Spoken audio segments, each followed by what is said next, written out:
Greetings, Mavericks and new viewers.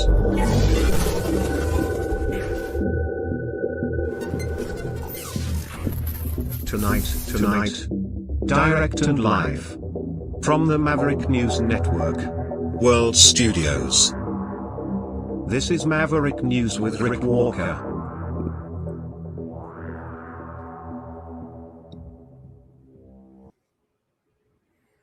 Welcome back, everyone, to the Maverick News Channel. Hello, Maverick family.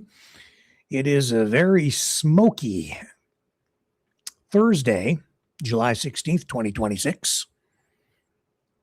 I've never seen it so smoky. How about you? How smoky is it where you are? I heard somebody say today that where I live, if you are outside for the day, it's the equivalent of smoking 20 cigarettes. Don't know if that's true. Clearly anecdotal. Could be true, though. I'll tell you, when I'm out walking around in it, this smoke from the wildfires here in Canada, you can feel it in your lungs. It's noxious. There's a good word for tonight, noxious. What else do we have going on? Well, we have Mark Carney saying, well, that the deal on the bridge isn't exactly what has been reported widely in the media, that it isn't such a bad deal after all. We'll have to judge for ourselves. We'll get you the latest comments from him tonight, and also a new deal being struck for Canada to produce even more military vehicles.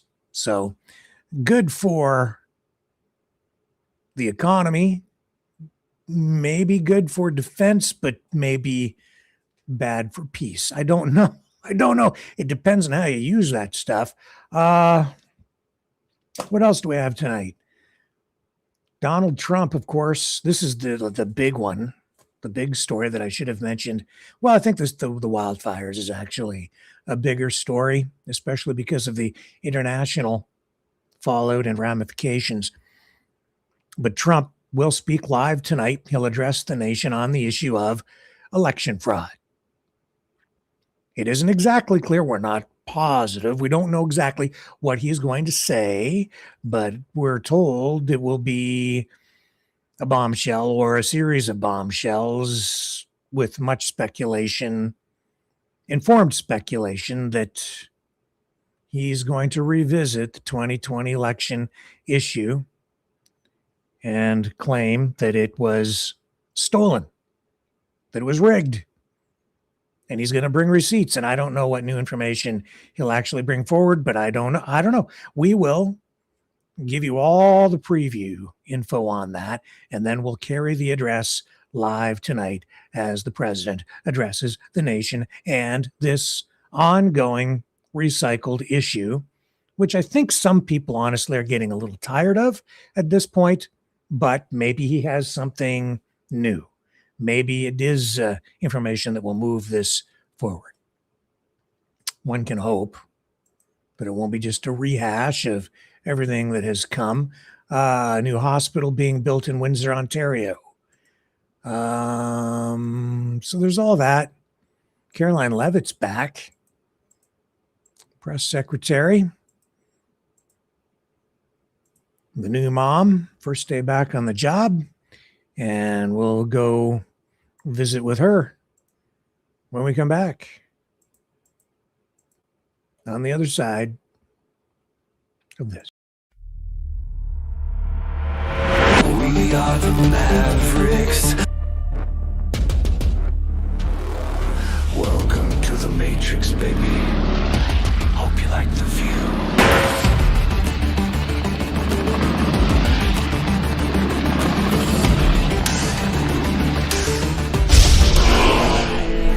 We are the Mavericks. The world is watching.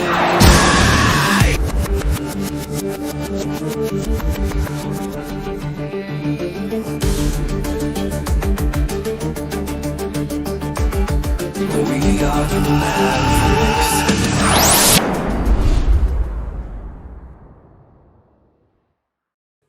We will get to the election fraud stuff. We'll talk about what's going on in Iran, what's going on in Ukraine as well, but we'll leave that for later in the broadcast.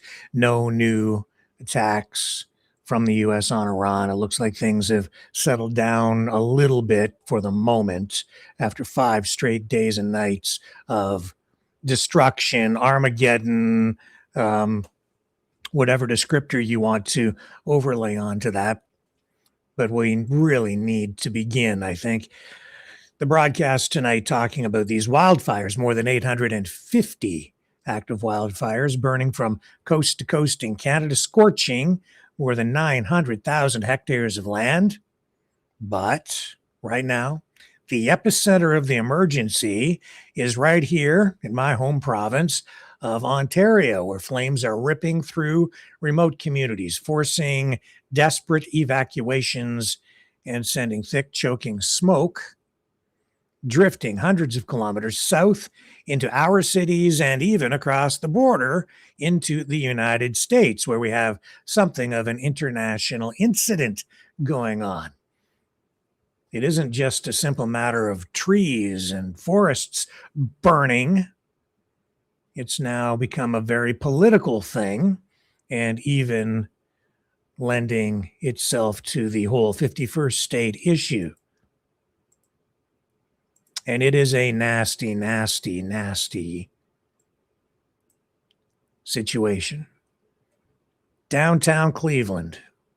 We'll start there. We won't show you the wildfire stuff immediately here. We'll show you the effect of the Canadian wildfires on the U.S. side of the border. It's going that far and further. Cleveland. The fog from the smoke. It's like, is this smog? I don't know what you call this exactly. It's smoke. Smoky haze. And it is nasty, and people are breathing that in.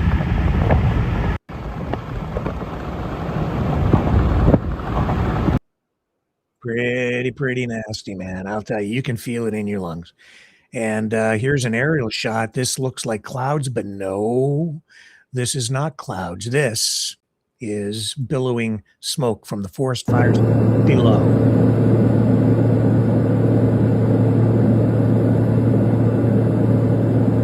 Incredible.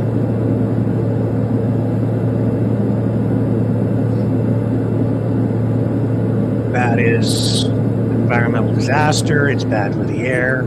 It's ripping through a very valuable and natural resource. It looks like Total destruction, burning up everything in its path, including homes, communities, forcing evacuations in many places tonight.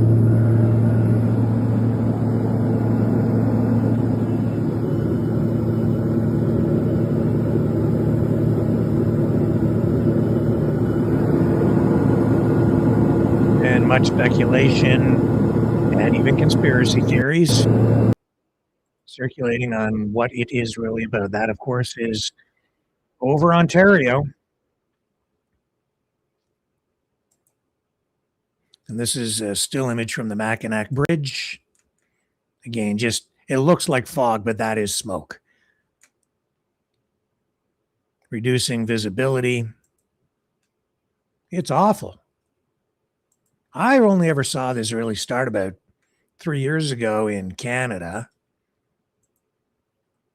As far as the smoke, we always have had wildfires, but for the smoke to be drifting down this far south like this, I've never seen this. First time, what was it, about 3 or 4 years ago, was the first of this, and it has been happening every year since. And I have some video here, even locally, to share with you. I'm going to take you for a little stroll right now. Let's go for a walk with Cosmo, the freedom dog. Free dog. And we'll give you a bird's eye view or dog's eye view of the smoke here in my hometown.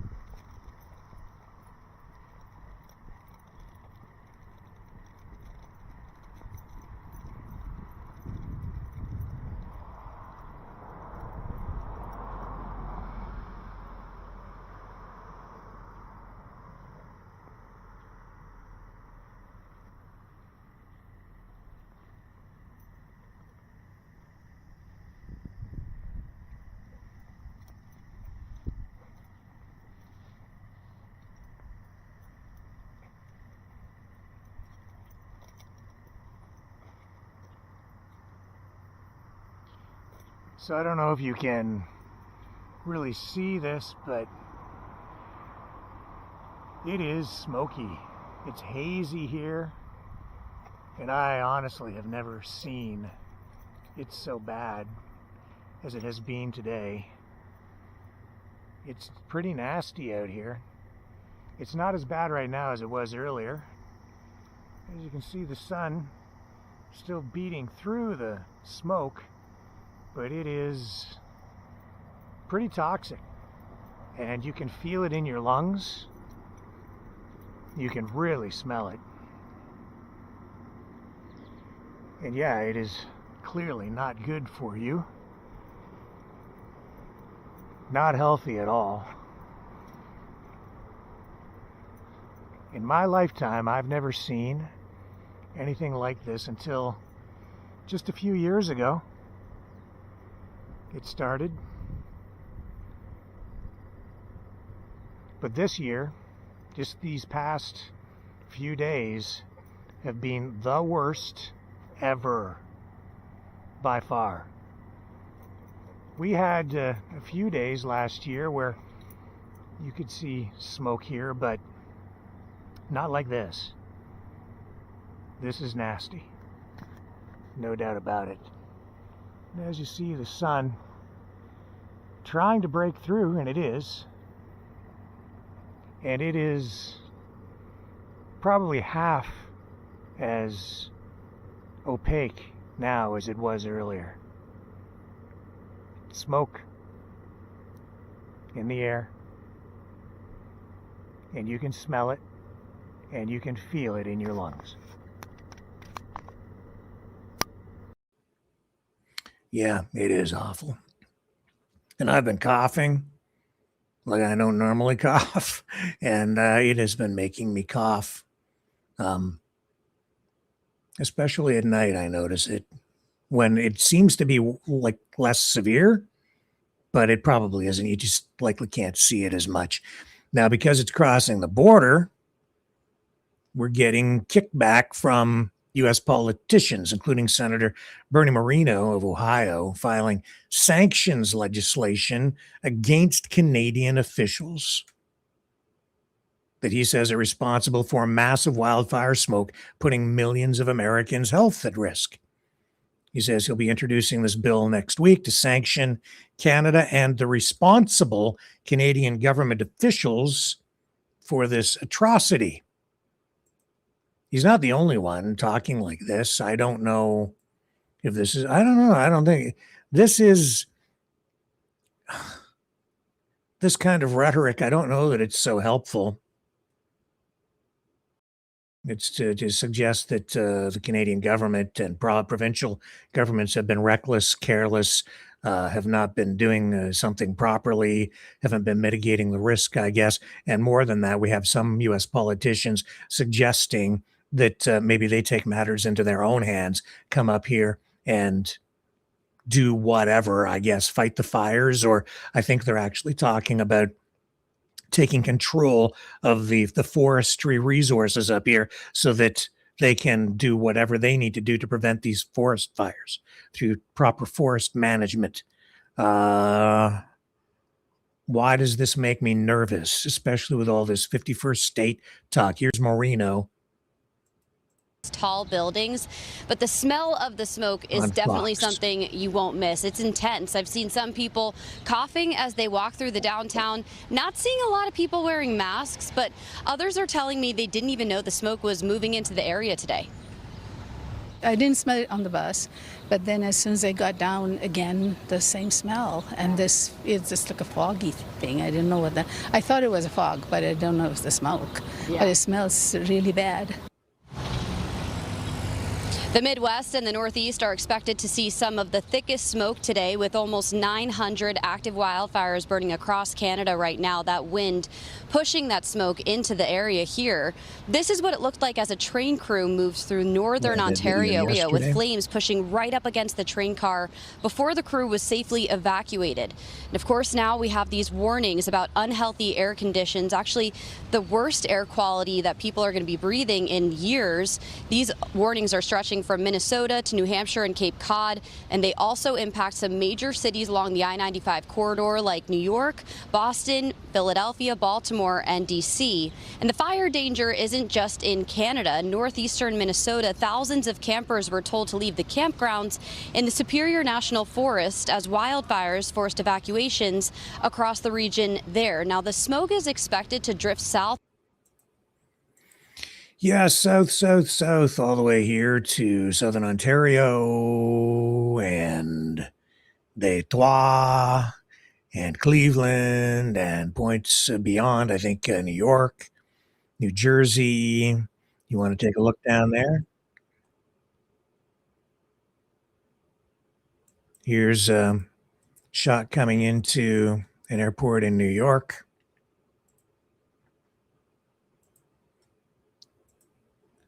And it just, again, looks like fog, haze.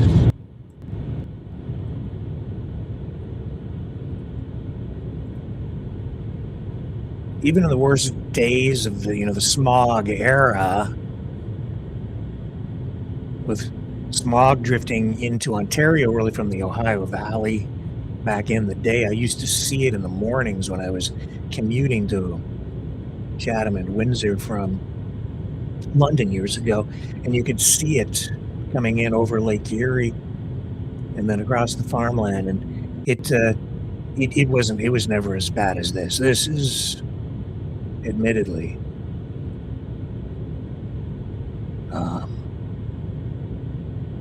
it's just noxious. I understand the concerns, but I mean, the U.S. has its share of wildfires too, more than its share. Look what happened out in California and L.A. And then, of course, Trump pointing the finger of blame in a very political way.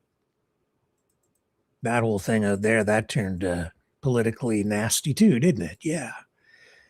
Here's Detroit now having the worst air quality of any major city in the world, or so they claim. It's not really a title that I wouldn't think a city would want to claim it, but there seems to be some sort of a weird competition going on now. Our air quality is worse than your air quality. You can see this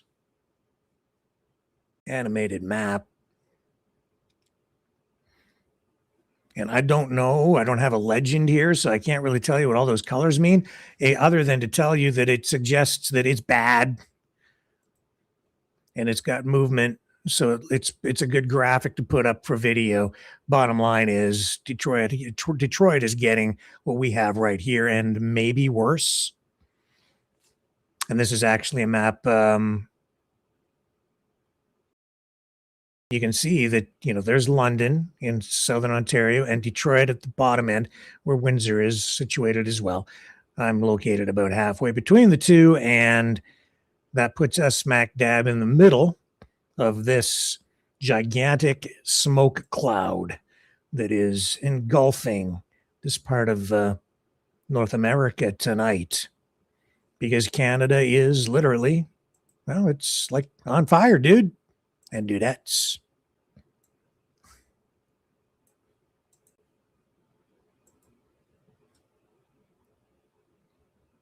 And here you can see all the wildfires, 800 and some across Canada now.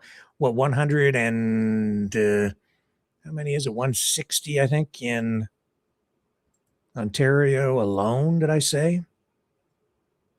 850 across the country, 180, sorry. 130 in Ontario alone, and 136 of those in the Northwest region. 63 of them now burning out of control in Ontario. Another 44 fires are active in the Northeast. 9 of those also out of control. Between yesterday and the day before, crews discovered 8 new fires in each region. And so far this year, Ontario has recorded 483 wildfires, well above last year's 351 and the 10-year average of about 320.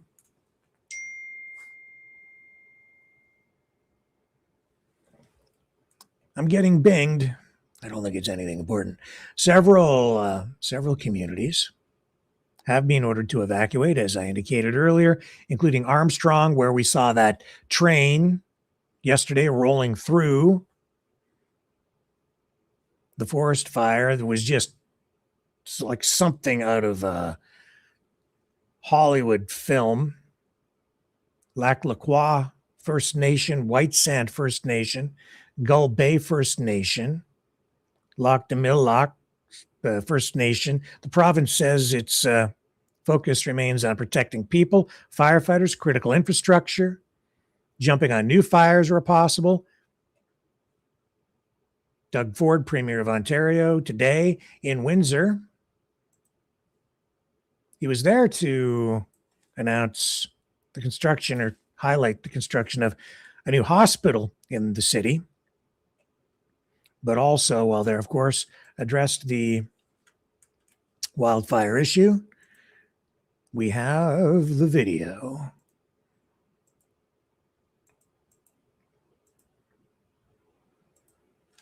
Off to Windsor we go, where the air quality is also pretty toxic.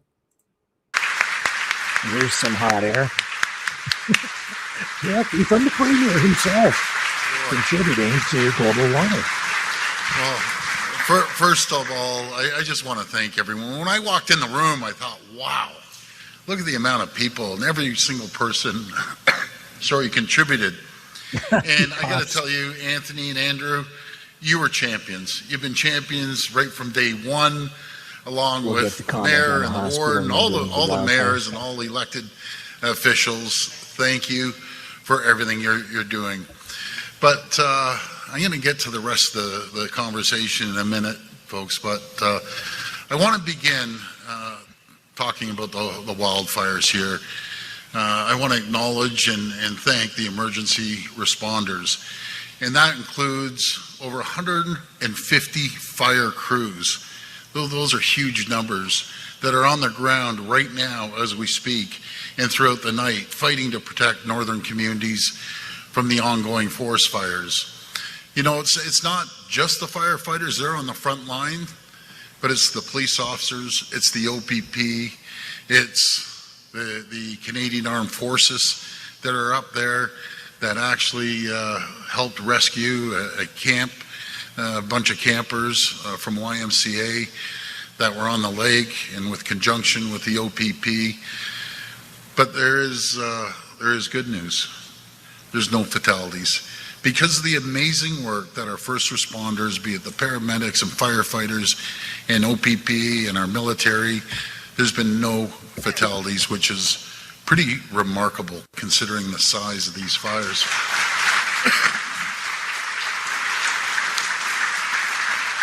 And I always say our government will not spare an expense, not one single penny. We will spend whatever it takes to support getting them the support and the resources they need to keep people safe. And just to give you an idea, I don't got to get political, but they're out there, social media, so on and so forth, underfund. We'd never underfund our firefighters, ever, never, ever. We've more than doubled the annual base funding, folks, for emergency firefighting. When I came into office, it was $70 million. It's up over $150 million.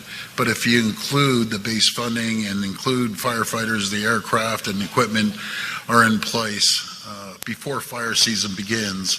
So we can respond immediately when fires break out. We know every year, no matter if it's flooding or fire, we're prepared. Fire seasons vary significantly, as you know, from year to year, no matter if it's in Ontario or across the country or in our south of the border. So while our base budget might be $150 million, every year we spend significantly more. If you add up everything, it's well in excess, just on a overall budget, over $1.5 billion. But for instance, last year it was $271 million on wildland fire response alone. And since 2018, we spent over $1.5 billion on wildland firefighting. But our government will continue to spare no expense to protect the people and the communities. Ahead of the fire season, we added over 68 new permanent positions, building on the 100 permanent positions we added last year. We also increased, and this is so important, folks, we increased compensation for critical frontline staff, including wildland firefighters, pilots, and aircraft maintenance engineers, to recruit and retain the skilled professionals who keep Ontario safe.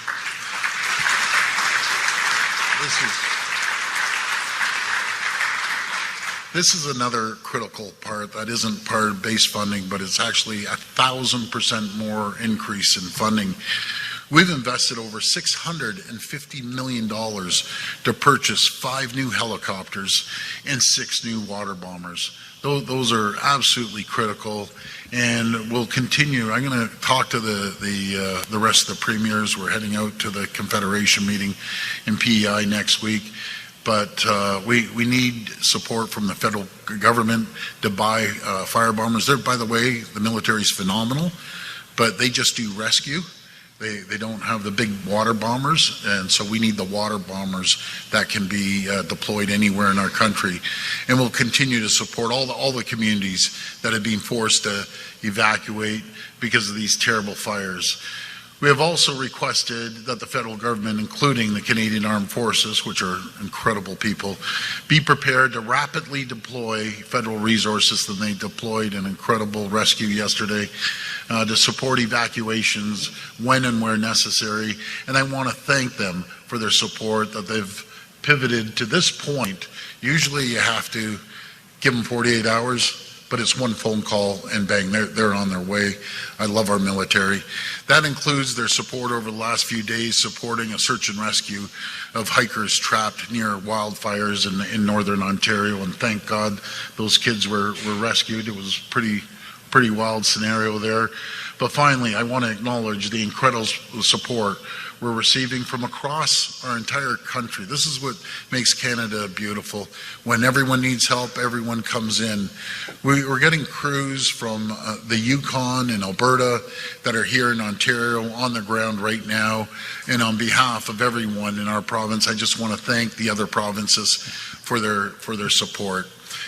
So folks, I'll tell you, it's great to be back here. On more positive news, we're going to get through these wildfires, but on more positive news, it's great to be back in Windsor, Essex, alongside our local champions. As I gave them a shout out, PA's Liardi and Dowie, and our great mayor and warden, thank you. I'll tell you, you call me an 800-pound gorilla.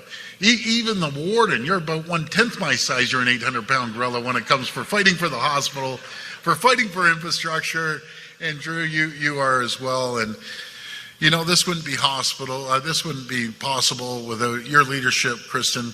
I know you've been on the job just for a short period. You have big shoes to fill with David, but we have confidence. And Christina, thank you for mentioning all the donors. And yes, we have the family, Fancy family here, the Salt family, and you mentioned some others. But do you know what makes a difference? Is a person that donates the $100, the $1,000, the $2,000, that makes the difference. And the entire team at Windsor Regional Hospital, thank you. Couldn't happen without the foundation, Christina. So you're amazing. I want to thank for the dedication to the service of Windsor Essex community, making sure the region's growing population gets the world-class health care they deserve. And this wouldn't be possible without the great docs. I love our doctors, our nurses, our PSWs. Okay, enough of the political blah, blah, blah. Yeah, they're getting a hospital, and okay, we can talk about that more maybe another day, but we right now have this wildfire issue, and the Prime Minister, well, I'll show you first of all, this is John James. I believe this is John James. Yeah, Congressman, Michigan. Haven't heard the clip. I know he was posting earlier today saying, being very critical of the Canadian government. I guess all levels of government, provincial and federal. Let's listen in. I'm extremely passionate about the beauty of our state, our air and our water. We deserve to have clean air and clean water. And the Canadians lecture us about climate change. Meanwhile, they are not doing the least of what's required to manage their own forestry. And it's causing health concerns, not just summer and beauty, but health concerns. Our people who are frail, people who are young, people who are aging, people who have asthma, like my son, who struggle when the air is choked off with this smoke. We have such a small summer, yes, and we want to enjoy it, but this is also a health concern. There is more carbon emissions emitted in these Canadian wildfires each and every single year than all of the vehicles that we produce in the entire nation. And so if they want to lecture us on climate change, they should probably handle their own affairs.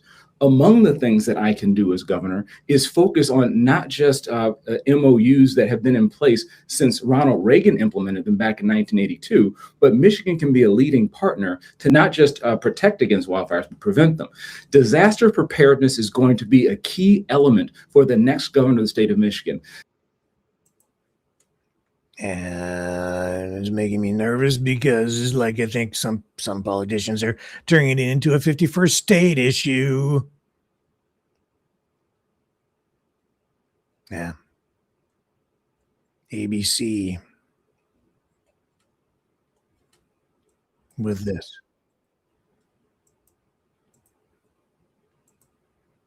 Here we go. I don't think there's any narration, just running it because I want to show you the U.S. mainstream legacy media clip. Take the blah, blah, blah from the U.S. side.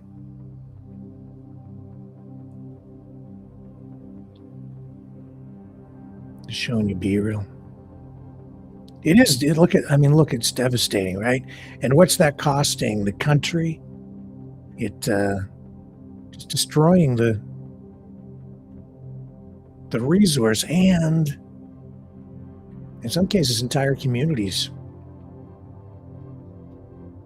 as we've seen in recent years. Entire towns wiped out. Well, look at what happened in LA. So, as I said earlier, the U.S. has its share of problems with wildfires too. What's causing them? I don't even want to get into it because I know that it triggers some people, and then we go off into wild, crazy places with not enough information or empirical evidence or like real evidence to address any of it. Climate change, or it's arson, it's the government trying to depopulate, like whatever. Now here I am throwing all of it out there. It's because of the drought. I don't know. It's just bad. Here's Reuters video out of Toronto.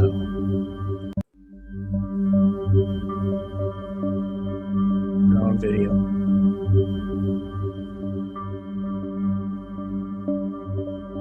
Today. It is like a scene from a dystopian Hollywood flick, but it's real, not AI. That's what's truly super sad about it. The Prime Minister asked about it during a news conference today. What do you say to elected U.S. officials, he's asked, who are asking Canada to do more to avoid the north from these wildfires? Let's just go to this. He was giving a speech earlier today on the issue of, announcing another project to build a fleet of armored vehicles, but of course asked about other issues as well. Gordie Howe Bridge being one, and the wildfire issue another. How would he respond, or what should he say to these U.S. officials who are pointing a finger of blame directly north to Kanakistan? What do you say to elected officials in the U.S. who are asking Canada to do more to avoid that the north of the U.S. every year sees the smoke from the wildfires? We need a contribution from the Americans in the fight against climate change. And I'll give you one example. Now we're putting the emphasis on investments in clean energy. In the U.S., there are now prohibitions. They're against clean energy. For example, wind energy. That's one example. Second, Canada is maintaining its efforts globally, and the U.S. are reducing their efforts globally. So, yes, climate change is everyone's responsibility, truly everybody, including the U.S. What do you say to elected officials in the U.S. who are asking Canada to do more to avoid that the north of the U.S. every year sees the smoke from the wildfires? We need a contribution from the Americans in the fight against climate change.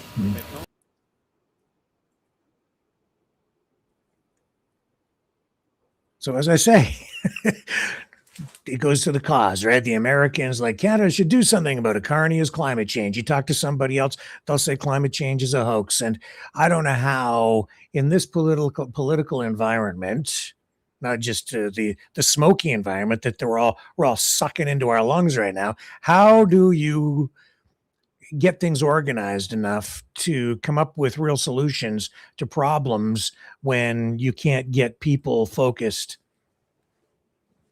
and coordinated to tackle an objective? And in this respect, I think Carney is right in that, the Americans just want to keep doing what they're doing. Just drill from our oil, burn that. I think you're looking now at these AI data centers, which are going to be giant energy sponges. They're going to suck up more energy than I think anybody can imagine. I would say, based on everything that's going on, you're going to see total energy consumption nationally probably double, maybe triple in aggregate by the time they're done building these things. And if they even do finish building them, they want to build them everywhere. They are building them everywhere, but that's, sort of a sidebar reality to this whole thing. Talking about climate change, well, if you really believe that that is the issue, then you want to stop burning non-renewable resources like oil, coal, wood. They burn wood chips too in these energy plants. It all contributes to effluent, whether you believe it results in climate change or not. I don't even really want to go down this road because nobody can agree on anything. All I know is it's noxious out there right now. And I suck in some air and I'm sucking in smoke right now. And I don't smoke. Now that might make Tucker Carlson really happy because, he thinks it's smoking is good for you. And and Joe Rogan just did a podcast about the health benefits of smoking. So I guess suck it up, buttercups. And enjoy the healthful inhalations.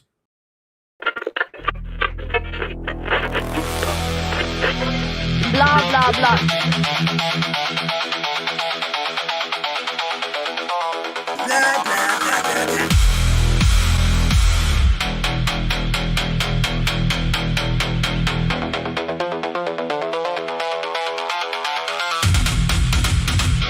Blah, blah, blah.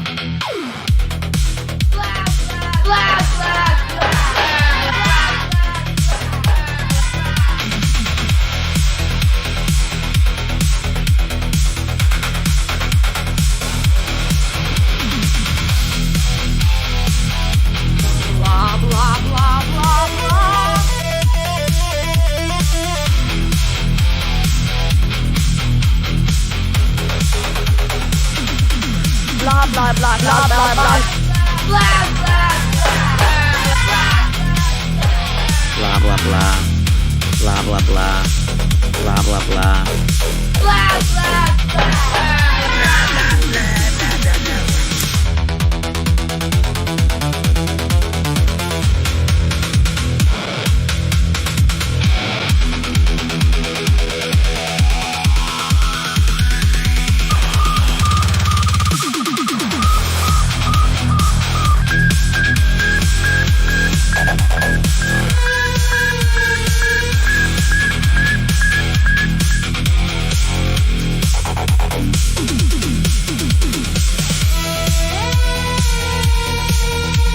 Blah blah blah blah blah blah blah blah blah blah blah blah blah blah blah Blah blah blah. Blah blah blah. Blah blah blah. Blah blah blah. Blah blah blah.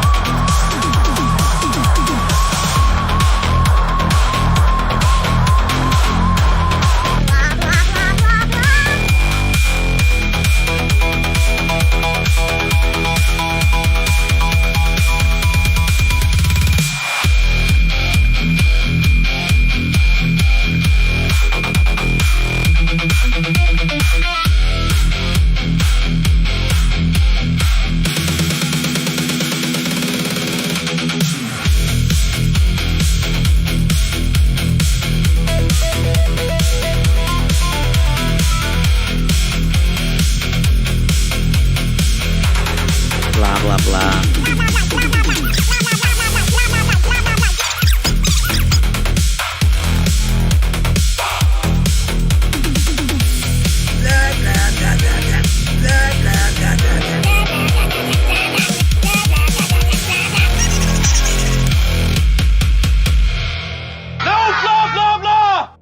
Maverick News. No blah, blah, blah. Yeah. So questions mounting about whether enough has been done or was done to prepare for what we're dealing with right now. Ontario's Emergency Preparedness Minister, Jill Dunlop, has formally asked the federal government to cut the usual 48-hour response time for aircraft to 24 hours or less. She has sent a letter to her federal counterpart urging heightened readiness, and Premier Doug Ford, prior to his comments in Windsor, which we just shared with you, posted on social media this morning that the province won't spare a penny, as you heard, to support firefighters, and claims he's doubling down on investments and crews and equipment. But online, a lot of criticism being leveled at Doug Ford, and his political opponents say the province isn't doing enough. Ontario Green Party leader Mike Schreiner went to a local fire department pointing out that this year's emergency forest firefighting budget sits at $150 million, even though the province spent $271 million fighting fires last year. He says that every year when the budget comes out, you see a cut.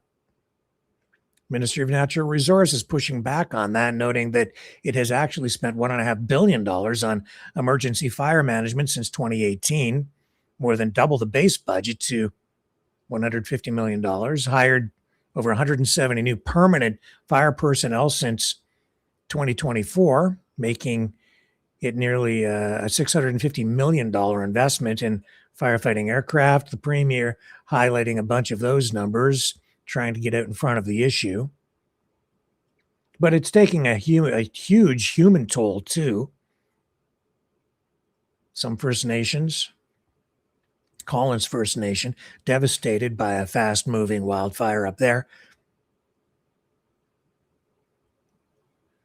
Shinnebec Nation Grand Council Chief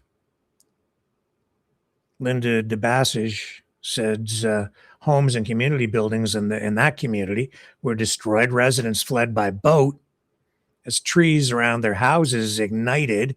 Community is about 210 kilometers north of Thunder Bay, accessible only by air or water. People fleeing by boat.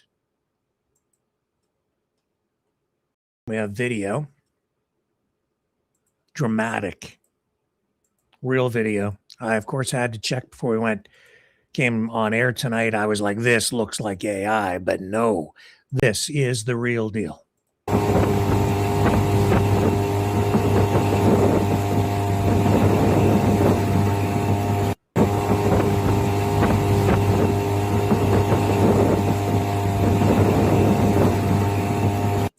Stuff. Just the size, the magnitude of that.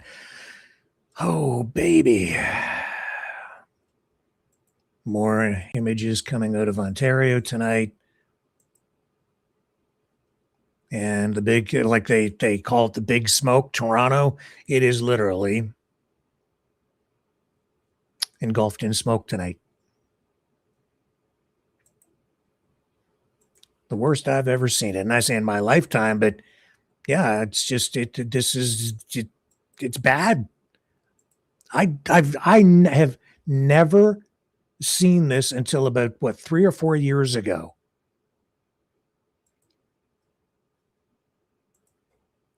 What does that mean? It means I hadn't seen it until 3 or 4 years ago. So something has changed. I've never seen smoke down here like this. And to get it, several years in a row, something has clearly changed. I don't know what that might be. I can only see the smoke. This is the video from yesterday that went viral that we had here on Maverick News of the train going through Armstrong, Ontario. This could potentially overtake us here. This is getting a little scary. Yeah. Holy shit. Okay. Yeah, this is... Okay, y'all need to hurry up here. Like, seriously, we're encased in flames now. You guys gotta go backwards. Go.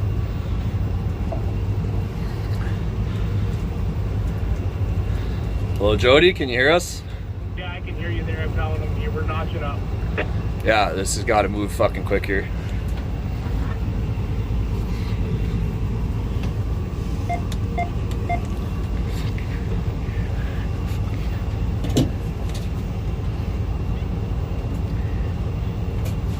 Holy crap.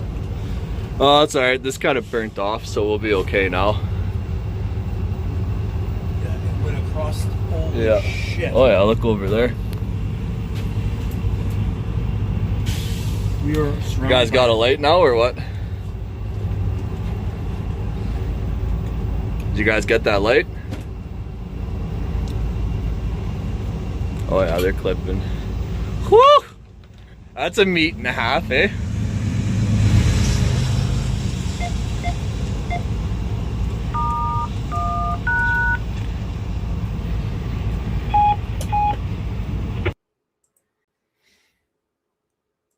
Wow. You got to be tough to live in Canada. Some people saying Toronto has the worst air quality. Other people saying Detroit.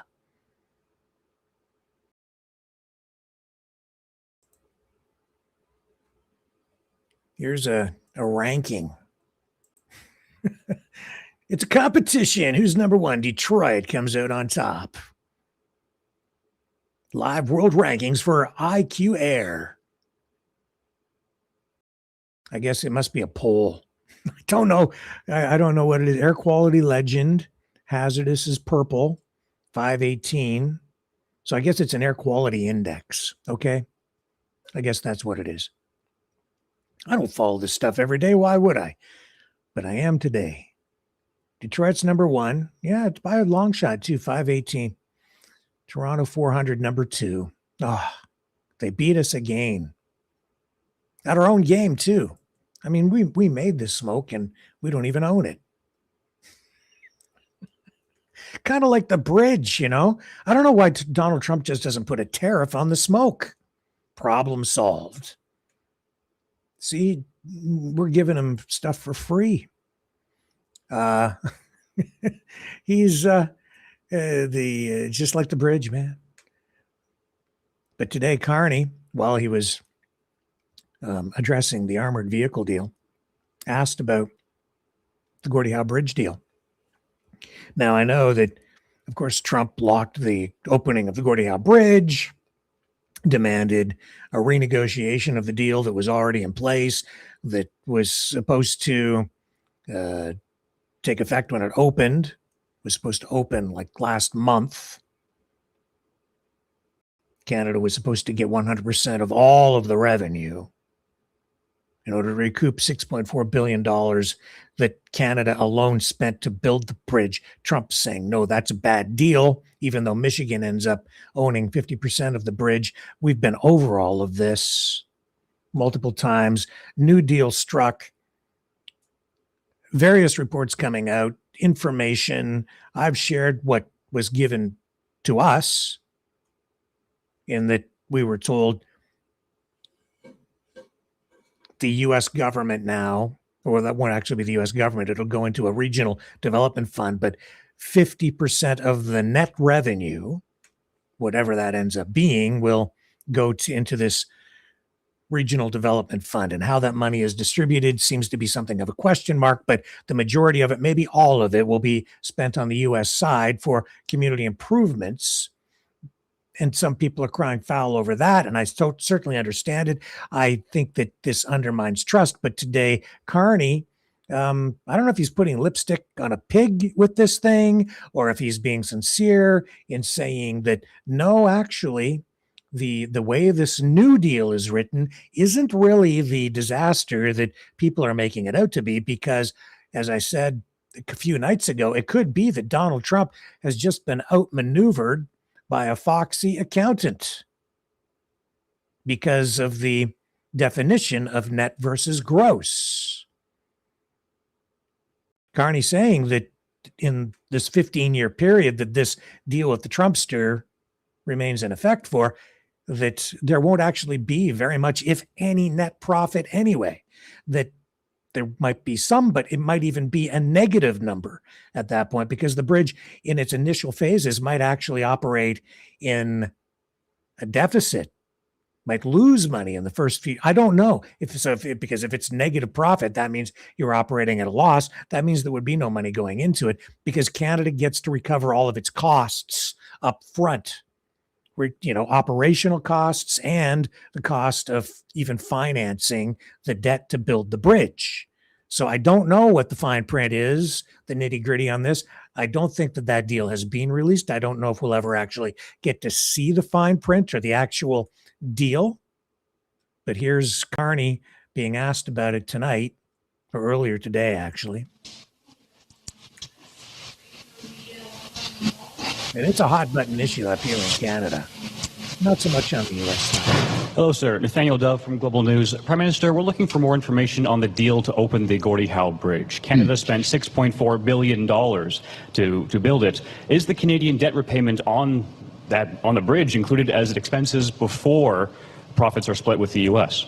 Well, let me say, first of all, that we're very pleased that the prospect of the bridge reopening later this month, or opening later this month. This is good for Canada, good for the United States, both in the short term and the long term. What we have with the agreement with the U.S. Is as follows. And let me start with what it isn't. It's not splitting the tolls of the bridge. It is an agreement for 15 years to split net revenues. Splitting of tolls, any sharing of the toll revenue won't happen until all of the debt is repaid. We will split net revenues over the course of the first 15 years, and those net revenues are after operational costs. So it's manning the toll booths, it's maintenance, it's snow removal, a series of other operational costs. We expect that after those costs, for the first few years, net revenues will be modest. In fact, we expect them to be negative, as traffic ramps up. So negative to modest in the first few years. And what's been designed is an alignment of incentives so that when the splitting begins, all of the portions that go to the U.S. government will be reinvested in economic development, regional economic development in the area, the U.S. side of the area, obviously, which is pro-cyclical. It reinforces, more traffic, higher revenues, more investment, and that's the way it moves forward. The underlying agreement that we have with Michigan remains the same. And so no sharing of tolls until all the debt is repaid. So it's a good deal for both sides. It gets things moving, and that's in the spirit of today's announcement, which is to get things moving. Are you able to provide more information about the deal? Some sources are to us and to Bloomberg and Reuters are saying it's a 50% split, I guess, once the sharing starts happening. And if this is a Canadian project, why did you have to start giving? Why did you decide to start giving some of the revenue away? The first thing is you quoted the overall amount of the capital investment of the project, around $6.5 billion. What we're talking about is very modest relative to the size of that. Okay, that's the first thing, just to give a sense. The second is that, as I'm going to repeat myself, but I think it's an important point, that it's aligned, the incentives are aligned here because the reinvestment in regional economic development on the Michigan side, mainly the Michigan side, that's obviously good for Michigan, but it's also good for Canada because it's going to reinforce the traffic. So we see the incentive alignment as a reasonable discussion. It's a good deal for Canada, good for the U.S., and it's great for both countries to have this bridge open, and we're looking forward to, Is it 50%? Thank you. Next question. Mr. Prime Minister, Jerry Dewan from CTV News London. This region has among the highest unemployment levels of anywhere across the country. How are we looking to use this to address those concerns? Yeah, well, my caucus colleagues from the region are here. We are very focused on exactly this issue. Part of the answer is in today's announcement. It's providing not just the scale of the investment, but also the certainty of a partnership. So longer-term certainty, which of course is going to help. Okay, this is referencing the armored vehicle announcement today. We'll be back.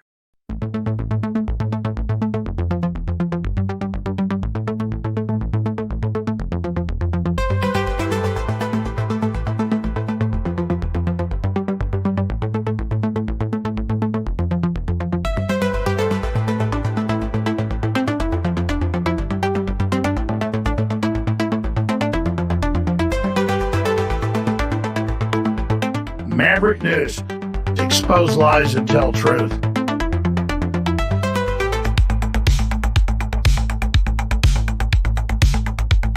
The world is watching.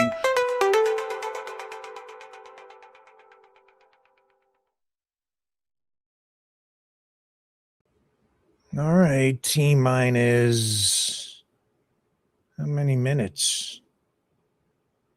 I guess about 56 minutes. And Donnie T will be going live, addressing the nation. Why? Is it new or is it a recycled message on election fraud? We won't know for at least 56 minutes. But we will bring it to you live right here. Election fraud. Many indications that what he's going to highlight is foreign interference from China. Caroline Leavitt, new mom, back from maternity leave, doing her thing as the White House press secretary. Where are we? There she is right there, being asked about President's upcoming speech tonight. Let's dig into it just a little bit, give you a sense of what we maybe could possibly be seeing shortly. Thanks for the question. Babies are the best. Okay, a question about tonight.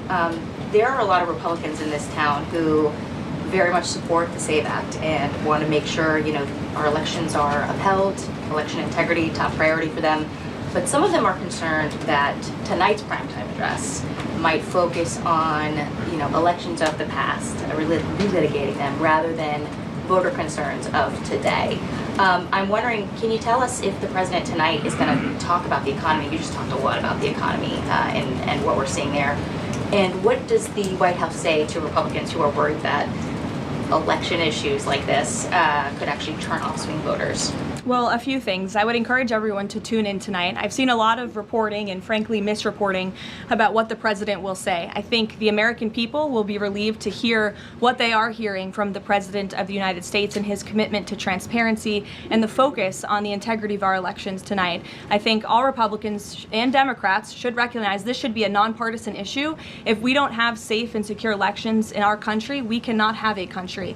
It is a vital part of our democracy, of our constitutional republic. The president will be speaking about that tonight. And in addition, at the very same time, of course, he is working on all of these economic issues that the American people have at home. I just read to you the latest inflation numbers are looking good, the best report in 6 years. The president, Republicans and Democrats and all Americans have this president to thank for the largest tax cuts in American history, which every Democrat on Capitol Hill voted against.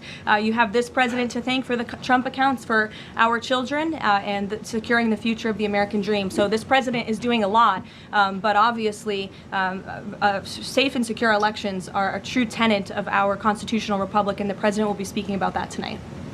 Thank you. And Ben, please. Hey, so I'm from England. I've been following the World Cup all around, absolutely loving it. Unfortunately, we got knocked out last night, so I'd love to ask a favor. I'll skip over that. Tough day for you today. Yeah, it's all good though. But I want to know, so all these football fans coming to America, absolutely. Okay. That's the spin. Leading up to more spin, more blah, blah, blah. President Trump, no doubt practicing his teleprompter skills, even as we speak. ABC. Here's their take on it. He says they're saying that, well, here, I'll show you their post. President Trump is set to deliver a primetime address Thursday evening, during which he is expected to detail information that he has recently received from the Office of the Director of National Intelligence related to the 2020 election. Sources familiar with the matter tell ABC News. So their story, which I guess they're saying is something of an exclusive, Trump, it says, has long pushed debunked conspiracy theories to claim that his 2020 election loss was fraudulent. It's not immediately clear what allegations he will make as part of his speech. Sources caution Trump's plans can always change. Really? You mean he doesn't come up with a plan and sort of stick with it, or think things through and kind of dig his heels in because, of course, he's bringing us truth? You mean he just kind of wings it? Imagine that. So his plans could change, but at this point, election fraud is the topic of his 9 p.m. address. Now, maybe it'll be about, I don't know, candy floss and kids going to the Freedom 250, what is it, the Grand Prix? I don't know. White House Press Secretary Caroline Leavitt was tight-lipped, as you just heard, about what the president would actually say in her daily briefing, besides that he will discuss protecting the integrity of our elections. Let's listen to the report, shall we? This morning, new details about the primetime address President Trump is set to deliver tonight. It's really, really big news. It doesn't get bigger, because without free and fair elections, you don't have a country. Sources tell Reuters the speech is expected to reveal intelligence claiming that China had the ability to interfere in the 2020 presidential election, and that Beijing may have gained access to U.S. voter data. The White House overnight not commenting. An intelligence community assessment back in 2021 found no indication any foreign actor altered the 2020 vote. Trump's address tonight comes a day after his nominee for National Intelligence Director, Jay Clayton, faced a confirmation hearing on Capitol Hill and refused to say outright that Joe Biden won the 2020 election. Just asking a really simple question. Who won the 2020 election? As I said to you, we went through our processes, and Joe Biden became the president of the United States. Answer the question. Who won the 2020 election? I have answered the question. Answer it. What is your answer? I've given you my answer. What is your answer? Isn't it humiliating to be unable to answer this question, to have to indulge the president's delusions? Also on Capitol Hill, the president's attorney general nominee, Todd Blanche, who previously served as Trump's personal attorney, was grilled by lawmakers from both parties. Are you and President Trump friends? I'm his lawyer, was his lawyer, and now I'm the deputy attorney general. A single Republican no vote could sink Blanche's nomination. Blanche also faced survivors of sex offender Jeffrey Epstein in the hearing room, as Democrats pressed Blanche to meet with them and to answer for the botched file release that exposed survivors' personal information. Any mistake that we made should not have been made. Karen Hua, ABC News, Washington.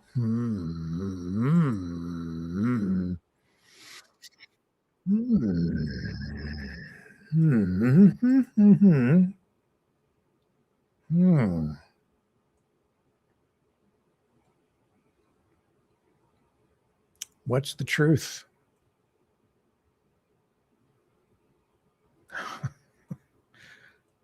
Does it even matter? So I think that's the problem. Some people don't think it matters. It's okay to lie. The end justifies the means. It's bad. If you don't know if an election was fraudulent or legitimate, then you don't have a country. So who's the villain here? Who's lying? Who's telling the truth? Is everybody lying? We don't even know.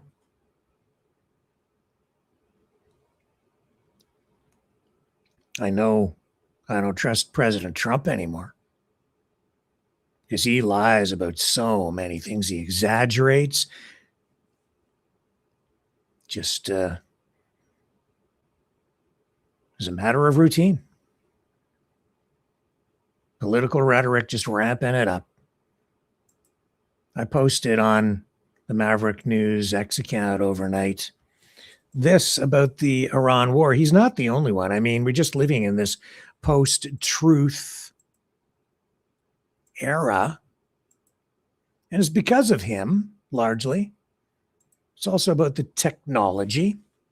See if I can find you the clip. Probably easier if I just pull it back up again. So this was the statement from Iran yesterday.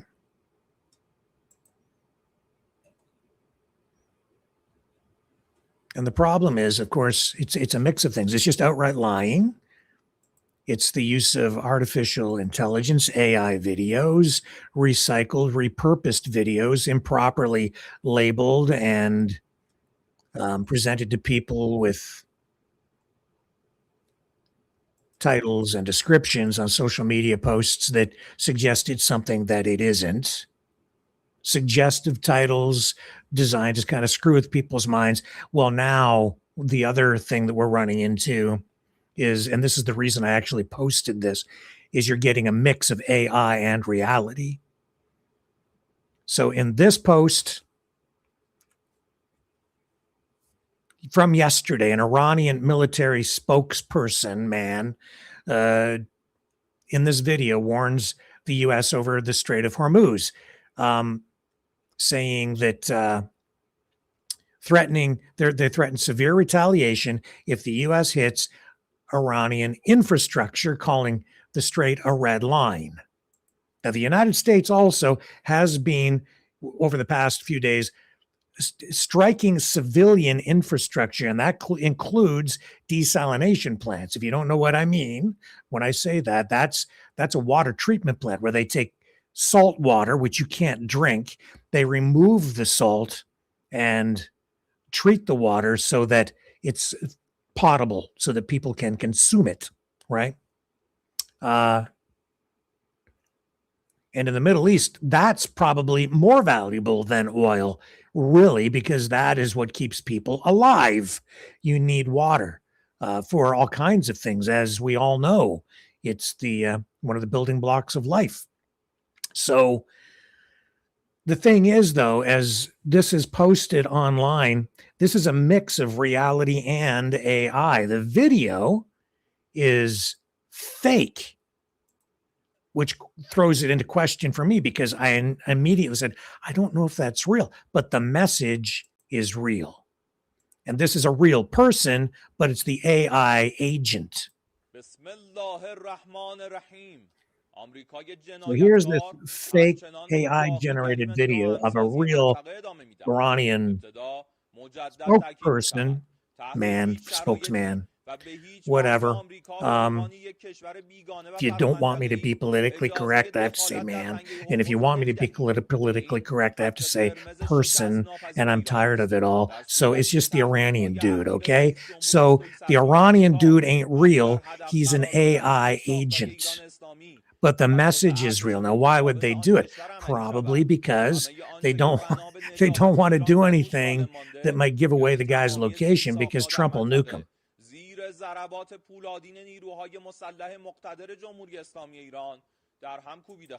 So security would be one reason. Efficiency, maybe.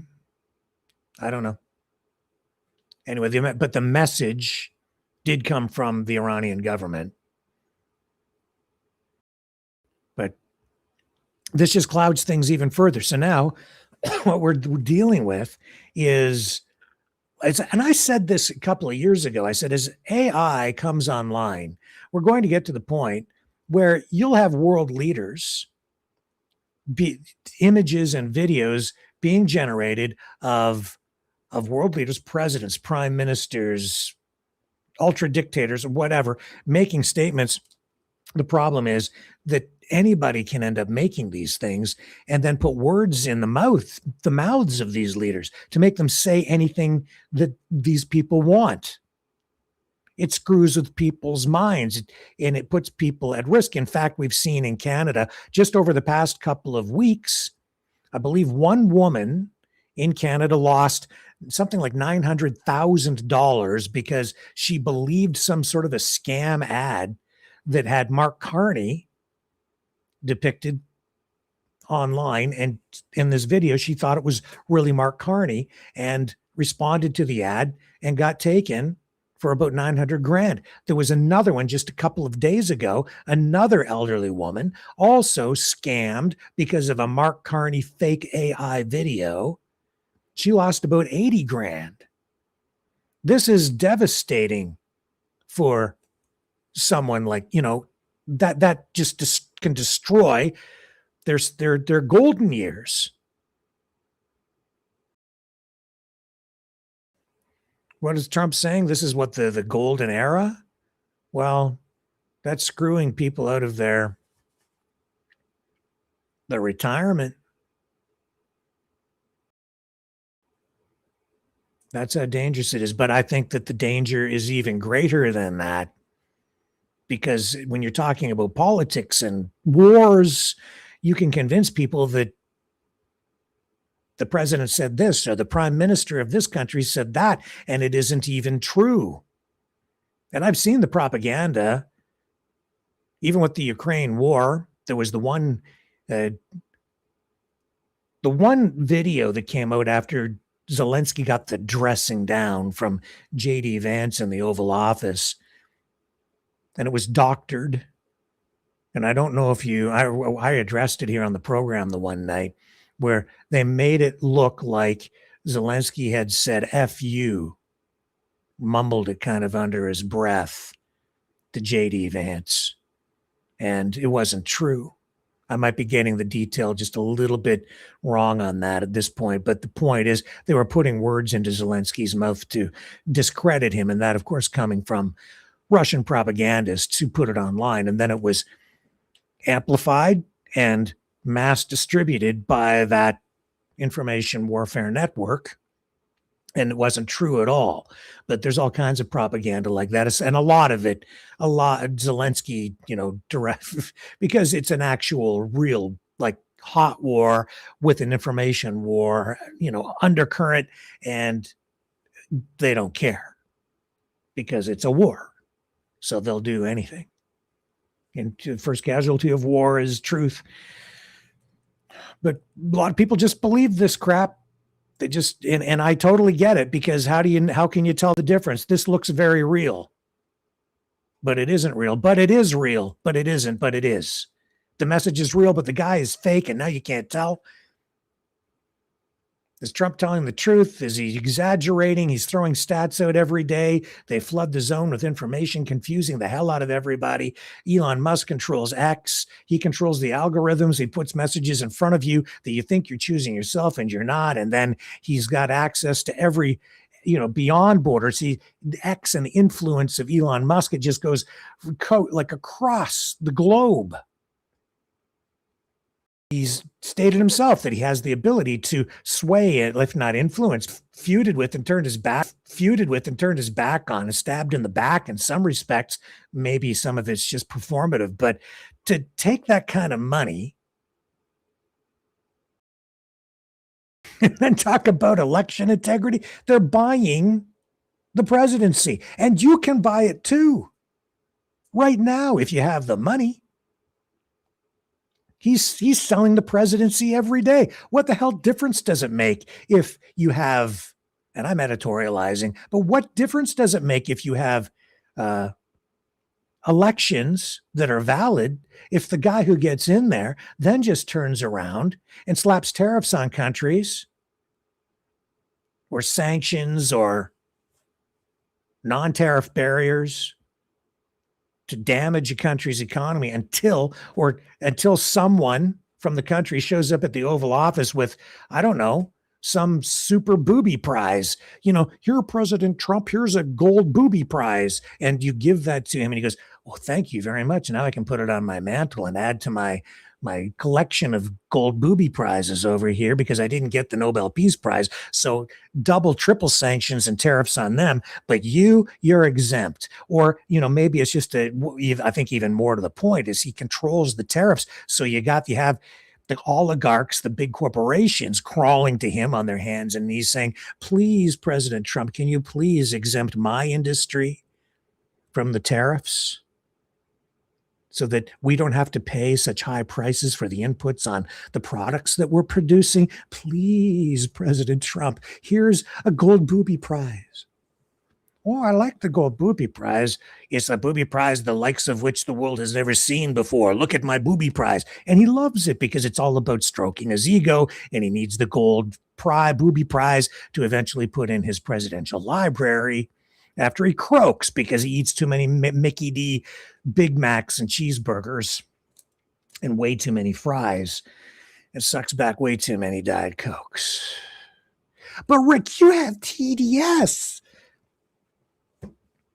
It's not a thing, okay?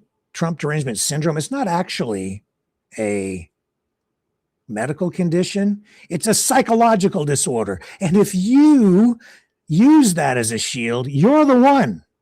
You are the one who has no argument and have decided to just go through life blind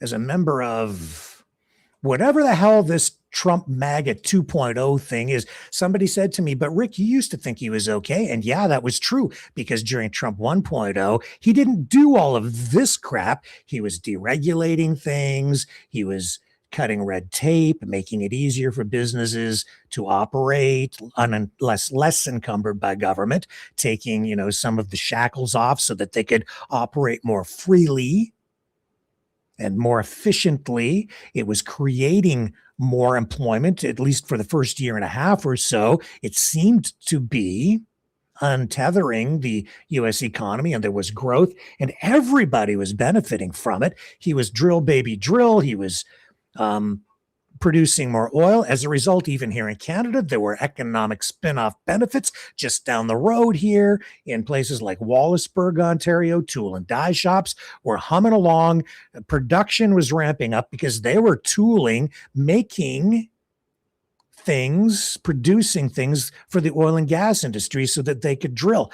Heavy industry manufacturing, precision machining, making parts for drilling rigs, and they're shipping all that stuff out to various places all over the place as the oil and gas industry began to pick up, and they had something of a boom going on in the States. We were benefiting back and forth, and there was an actual deal.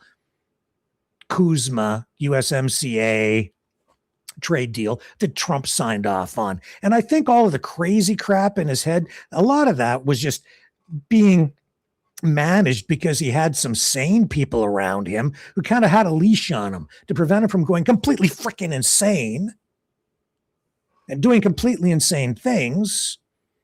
Mike Pence being one of them. He was always out there taking care of the damage control needed cleanup on aisle 4 because Trump took a big dump. Now there goes Mike Pence. He's got to go scoop it up and clean it. He was constant. I felt sorry for the poor guy, frankly. I thought, well, he's a good guy for Trump to have because now he can walk around acting like the bombastic buffoon that he normally is and say crazy things. And maybe that's a political advantage because he's not the same as everybody else. He just speaks his mind. He doesn't even care. He just says it out loud. He says what everybody's thinking. Oh, well, that's great. But at least he had Mike Pence to come in and deal with the damage control afterward while he's over there setting more fires. Mike Pence is over there putting them out. But now look what's happened. It's gotten so bad that he's just blasted so much crap out of his big yap that it set the frickin' world on fire, literally. And now we're all sitting around sucking it all in. And tonight at 9:00, the president of the United States is going to heat up the world even more and maybe set the entire frickin' world, I don't know, into a blazing inferno as he casts more doubt on the election integrity, like the integrity of U.S. elections. That in itself, if he's, what is he hoping to accomplish here? Even if this literally can drop a bomb on the United States, maybe even plunge it into in a worst case scenario, a civil war or more, maybe that's the goddamn goal. I don't know, but I'll tell you this. I hope tonight, in a half hour's time, that this crazy man in the White House, if he's going to make these kind of allegations, if he's going to make these kind of accusations, he better damn well bring the goddamn real receipts this time, because this is not good for America. It is not good for Canada. It is not good for the world. The world needs a stable United States because it is the world's most powerful country, at least for the moment. It may not continue to be, though, because this guy is doing so much to destabilize everything. It's chaotic. It's irresponsible.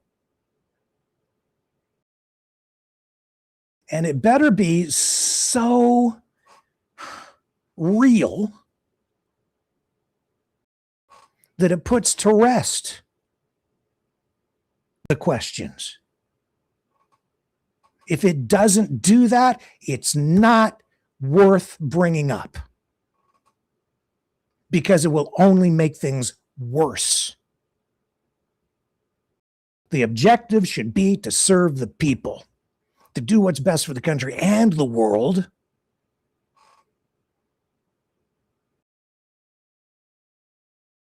And there's only one way to do that, damn it. That's to tell the goddamn truth. And back it up with proof, unequivocal, undeniable truth beyond a shadow of a doubt. If he doesn't do that tonight, then this will just be an exercise in political navel gazing. It'll just contribute to the confusion, the division, the chaos, the lie.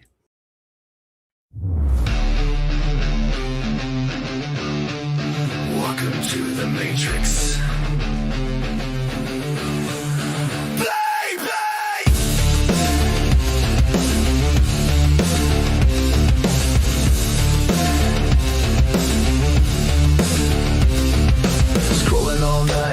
chasing the high. Everything's fake, psychedelic sky. They said you're free, that's the game.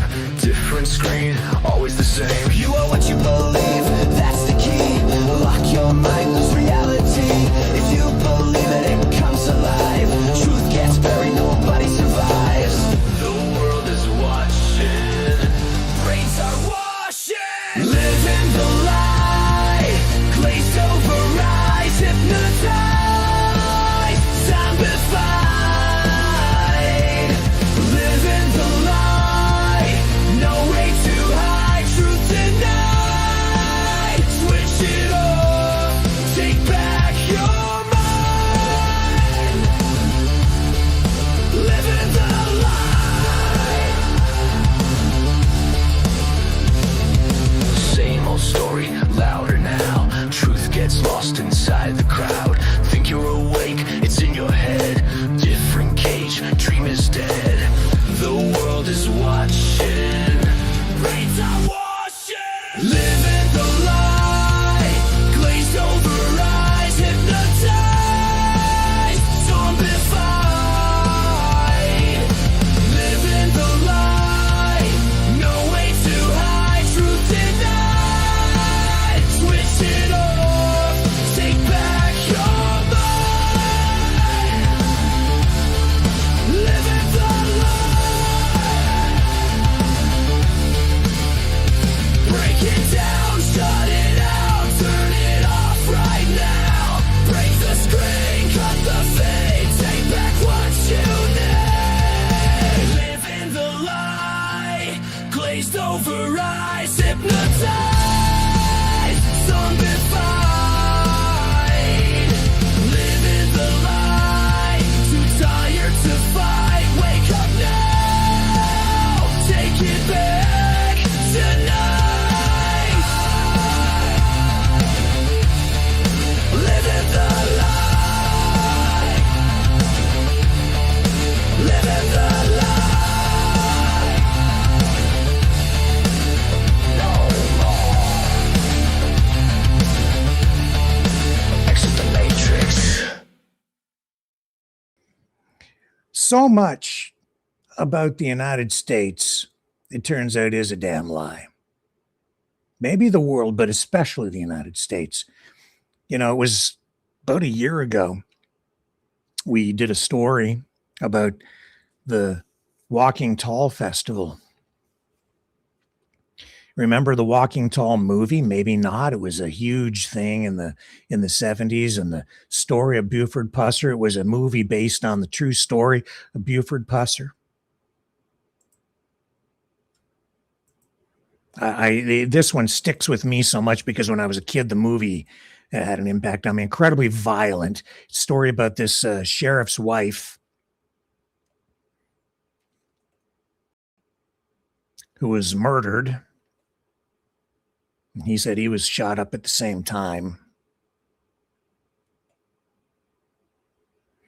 Down in Tennessee, Adamsville. So in the movie, there were sequels, and it turned into a huge Hollywood franchise, especially in the 70s, moving into the 80s. Shown on TV, a huge debut. I remember watching it, riveted the violence, probably scarred me for life, but anyway, I am what I am. They portrayed him as a huge hero because, he's said he got shot and everything there too. And so they have this big festival down there every May. So they did it again this year, 38th annual. It went on. And through my life, I bought the story. I believed that Buford Pusser was a hero, as did the rest of America, or at least a lot of Americans, but not so some of the people who live in the community right there. Many people questioned and were skeptical. And then investigators digging into it again, they basically concluded that he was actually the one who killed his wife. And so we did stories on it, and I spoke to the former president of the Buford Pusser fan club. You know? What a letdown for America. But here's the thing. It's like, how disrespectful is it to the deceased? How disrespectful is it to the victim, the woman who was murdered, if this whole thing has been a lie for all of these years, and then the investigation comes up, the reinvestigation, and using new forensic tools, they essentially proved that it was Buford Pusser, who's no longer with us anymore either. Very strange story, but they proved that he's the one who actually murdered his wife. It wasn't these people who were targeting him and his wife caught in the crossfire. It was all BS. They still put the festival on, and they still tell the fake story because the local community has come to depend on the festival. It's a revenue generator, huge tourism draw, because the movies were made and the TV appearances and the legend of the hero, the history and the legend. The Buford Pusser Home and Museum, Law Enforcement Museum, stands as a moment in time, as if waiting for Sheriff Buford Pusser to return home from another shift serving the public. The modest brick ranch home contains the original furnishings, photos, cars, guns, and memorabilia of the Pusser family. Buford Pusser was the subject of several major motion pictures. The Walking Tall movies tell about his life and tragic death. What a hero that guy was. Lie. The whole thing's a damn lie. They know it's a lie, but they keep on telling the lie because they still want people to come down there and spend their money to visit the museum and get told the story and attend the carnival, spend the money in the local shops and the restaurants. And I think they're kind of embarrassed about it. Now, I did do that story, and I got a good interview, and it was fair, and I feel for the people. But the truth is the truth is the truth is the truth, and they're living a lie. America continues to live that lie. But hey, the end justifies the means, right? I mean, what difference does it make at this point? I think it makes a lot of difference. A hell of a lot of difference. It's wrong. It's sick.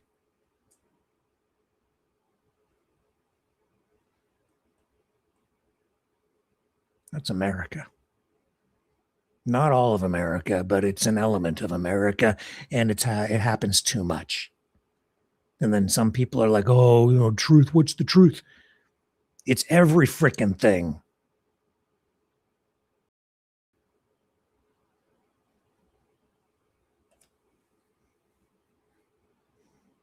False accusations, just as bad. Smearing people, just as bad.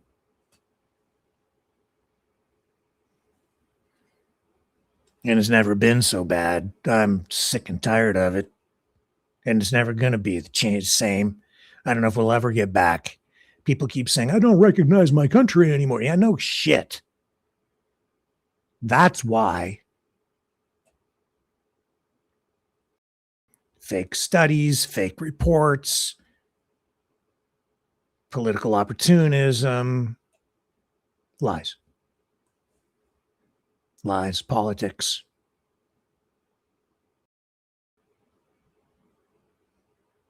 Let's hope for something better at 9 p.m.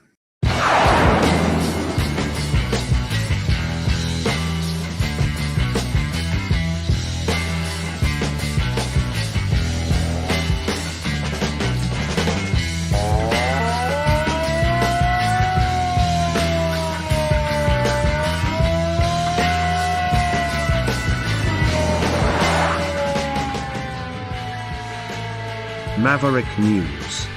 Fighting for freedom.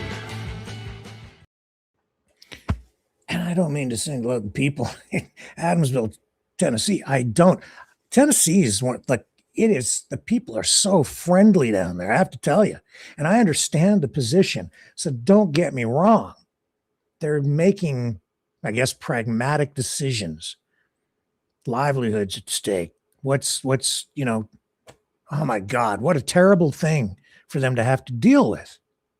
But at the end of the day,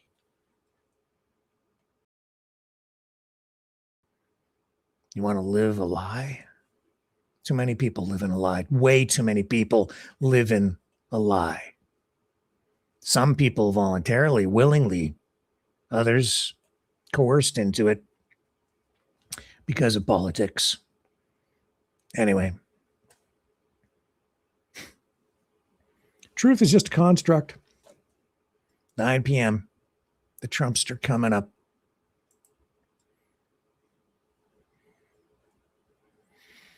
Holy crap.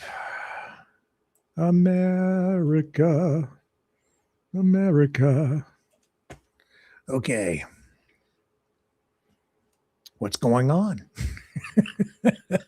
In the Strait of Hormuz. There's who the hell knows? I just showed you.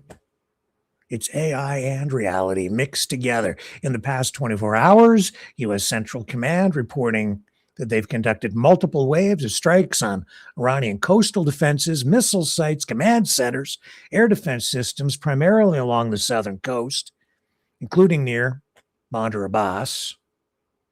5 straight nights of bombardment, and then counterattacks by Iran coming and hitting U.S. military assets in the Gulf regions in neighboring countries. All these actions follow the reimposition of the U.S. naval blockade on Iranian ports and come in response to the Iranian tax on commercial shipping in the waterway. Strait of Hormuz, Iran's Islamic Revolutionary Guard Corps claims it has struck U.S.-linked targets now in Bahrain, Kuwait, Jordan. Unconfirmed reports of ongoing activity tonight, but no doubt there's stuff going on. Shipping traffic through the strait has slowed dramatically, even though Trump declared the strait to be completely open, but it's still well below pre-conflict or pre-war. It is a war levels.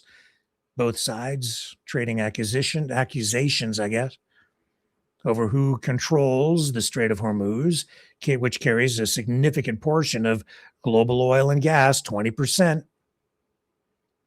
Iran has warned of broader disruptions to energy exports, and the U.S. is insisting freedom of navigation must be protected, and Trump saying he was going to impose his own 20% toll on the Strait of Hormuz, which previously had been wide open and free for navigation for everyone. International law actually doesn't give the United States the authority to charge anything to anyone, period. But that wouldn't stop President Trump, would it?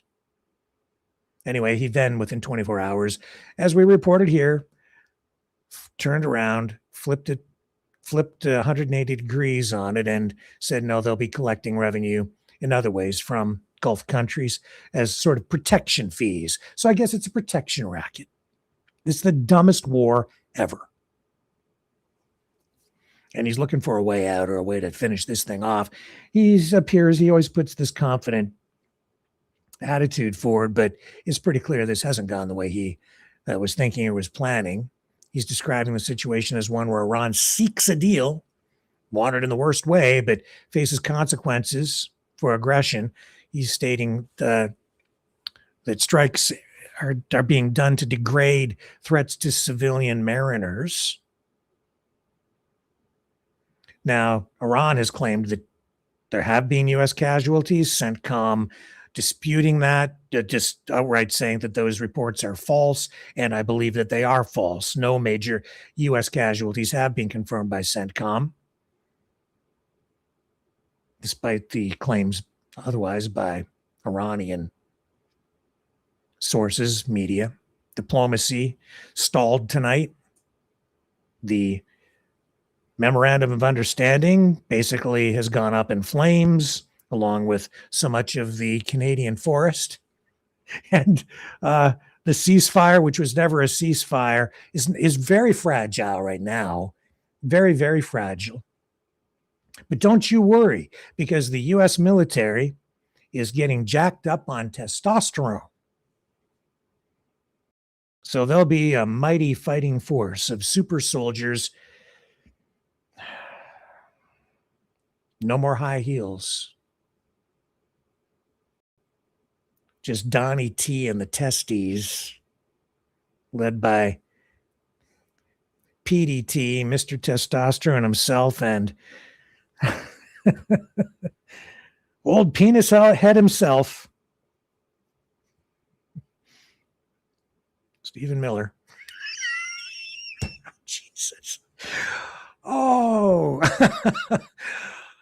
Oh, I can't. I just, is this, yeah, it's real. It's a real thing. Oh my God. Oh my God. So I made this. I couldn't help myself. I had to do it. Maverick News, political cartoon, Donnie T and the Testes. T is for testosterone, my fellow Mavericks.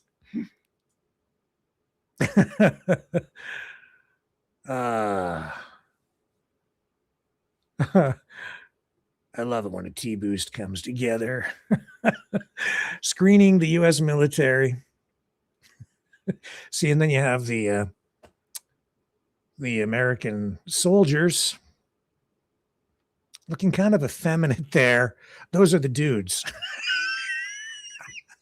That's why they have to come and get their T shot, so that they can get all masculinized up and join their rightful place, their birthright in the U.S. military manosphere.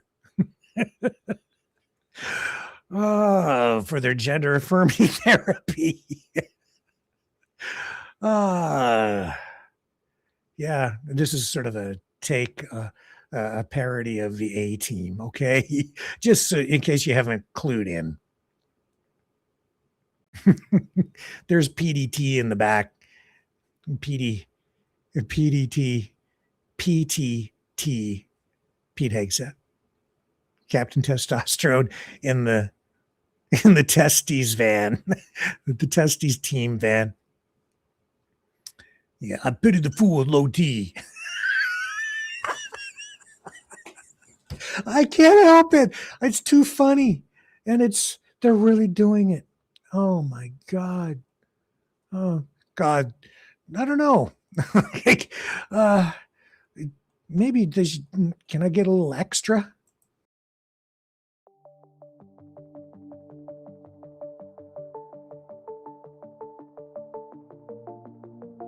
Greetings, brave Mavericks. Our quest for truth continues. We go beyond fake news. Together we expose propaganda. Together we pull others out of rabbit holes. We are maverick thinkers. We are all unique individuals. Defenders of individual rights and freedoms. Credible. Trusted. Grounded in reality. Maverick News. Maverick News. Defending free speech. Free speech. Donate at freedomreporters.com. Do it now. Tomorrow may be too late. Maverick News. The world is watching.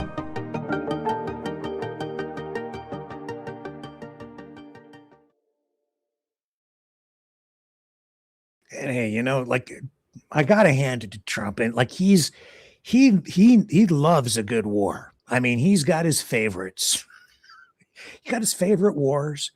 Some are better than others, but I'll tell you what, Gettysburg, well, that was one hell of a good war. Here he is at the Pennsylvania Defense and Innovation Summit. This year we're celebrating the 250th anniversary of American freedom, and no state has been more central to protecting that freedom than the Commonwealth of Pennsylvania.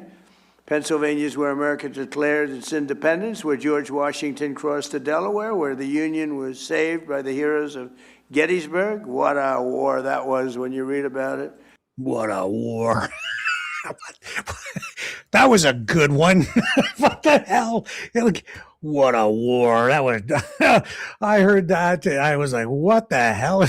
What a weird president. Oh, he loves a good war. And where Pennsylvania workers poured the iron and steel that won 2 world wars and won lots of other things in addition.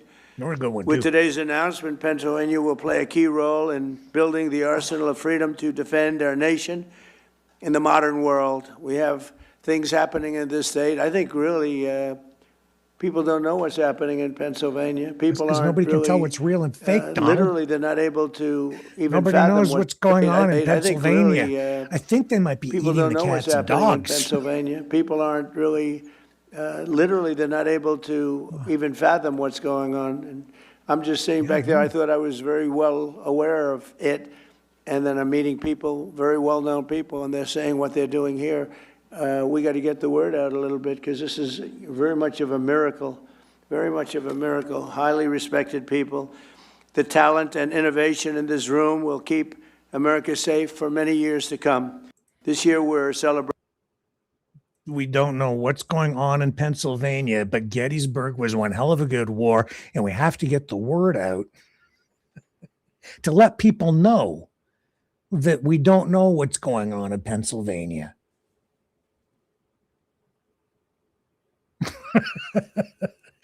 But that Gettysburg, what a war.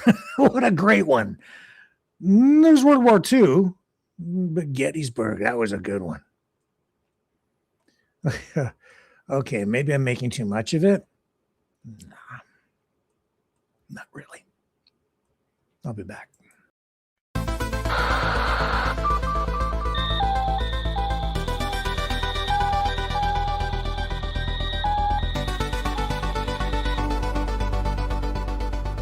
Maverick News isn't just a news outlet, it's a community of truth seekers. Your donation at freedomreporters.com fuels our mission to report the stories that mainstream media won't touch. Thank you, Maverick family.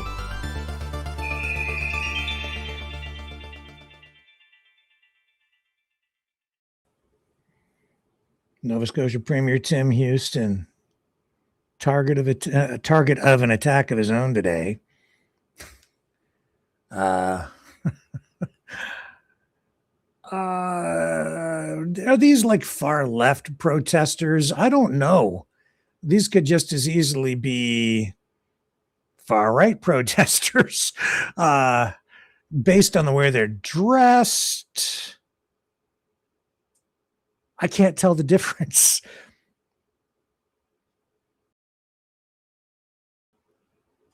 Yeah, his car, the glass on his car got smashed when this mini mob sort of descended on his vehicle. Here's a CBC reporting on the carnival there. You know, you listen to the report. Don't let it screw with your mind too much. I personally, my take is that this is not as serious as they are making it out to be. It's kind of, it's bad. One person, I think, was charged after some arrests were made. One charge laid against one person. But I don't think his life didn't appear to be in danger. I think these people just kind of got out of hand. But hey, I don't know. This could be the Canadian version of January 6th. You can draw your own conclusion. Here's the report. What started as the first of Premier Tim Houston's tour of chambers of commerce across Nova Scotia devolved into a massive protest in which his car was surrounded and he required a police escort back into the building in which he had just previously given a speech at Acadia University in Wolfville. Houston was here ostensibly to talk about his vision for the province's economy and how to address what is a record-setting deficit through the efforts of things like natural resource development, offshore wind, and federal defense spending contracts that appear destined to favor Nova Scotia. A variety of issues that they were concerned about, including the environment, cannabis access, library cuts, and other issues surrounded him as he approached his vehicle. Houston sat in the vehicle for several minutes before ultimately RCMP moved him back inside the building where he remains. Houston is scheduled to be in Yarmouth tomorrow for his second stop on the tour. Michael Gorman, CBC News, Wolfville. Hell no, we won't go. That was actually yesterday, but I highlighted for you tonight. I see some right-wing media saying those are far-left protesters, and I'm looking at them and I'm going, they could be on the other side too. I don't recommend that anybody act like that, but because what you're witnessing there is political theater in public. Not those people acting out like that in order to get attention and intimidate. And then, of course, you know how it works. You've been here long enough. You've been listening to me. You're politically sophisticated enough. You're high information voters. You get it. It's real, but it ain't real. It's all a damn show. Straight out of Central Casting, as Donald might say. Straight out of Central Casting. Boy, we are close, eh? Almost there. Let's see if we can pick up the feed for Donnie T. The testosterone presidency. Oh. How will Trump be viewed through the lens of history? What will be his legacy? What will define President Trump?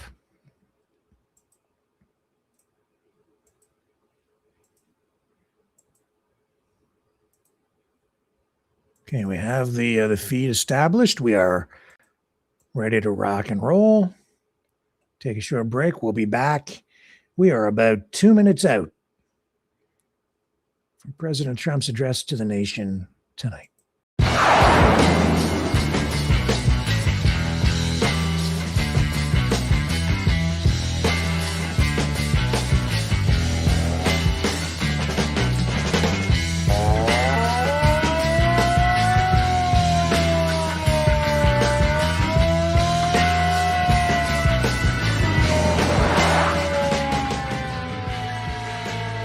Maverick News.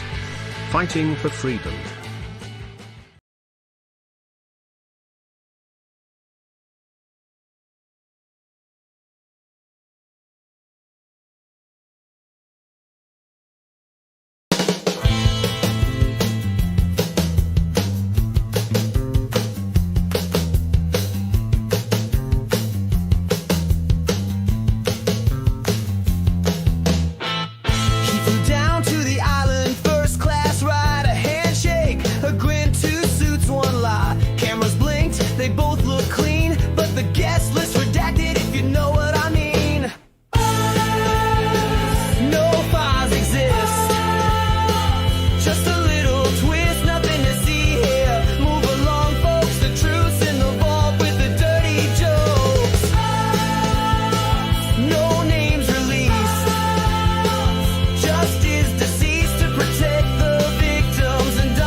You'll get done.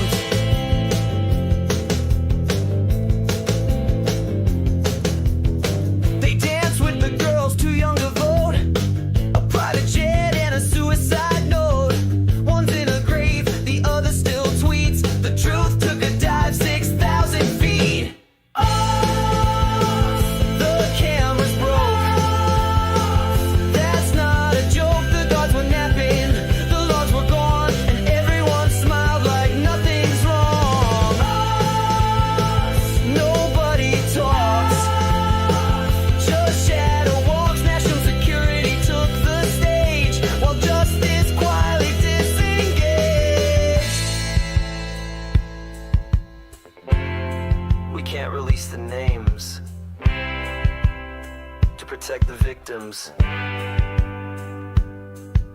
And also Donald Trump. Coincidence? Just dumb luck. Right?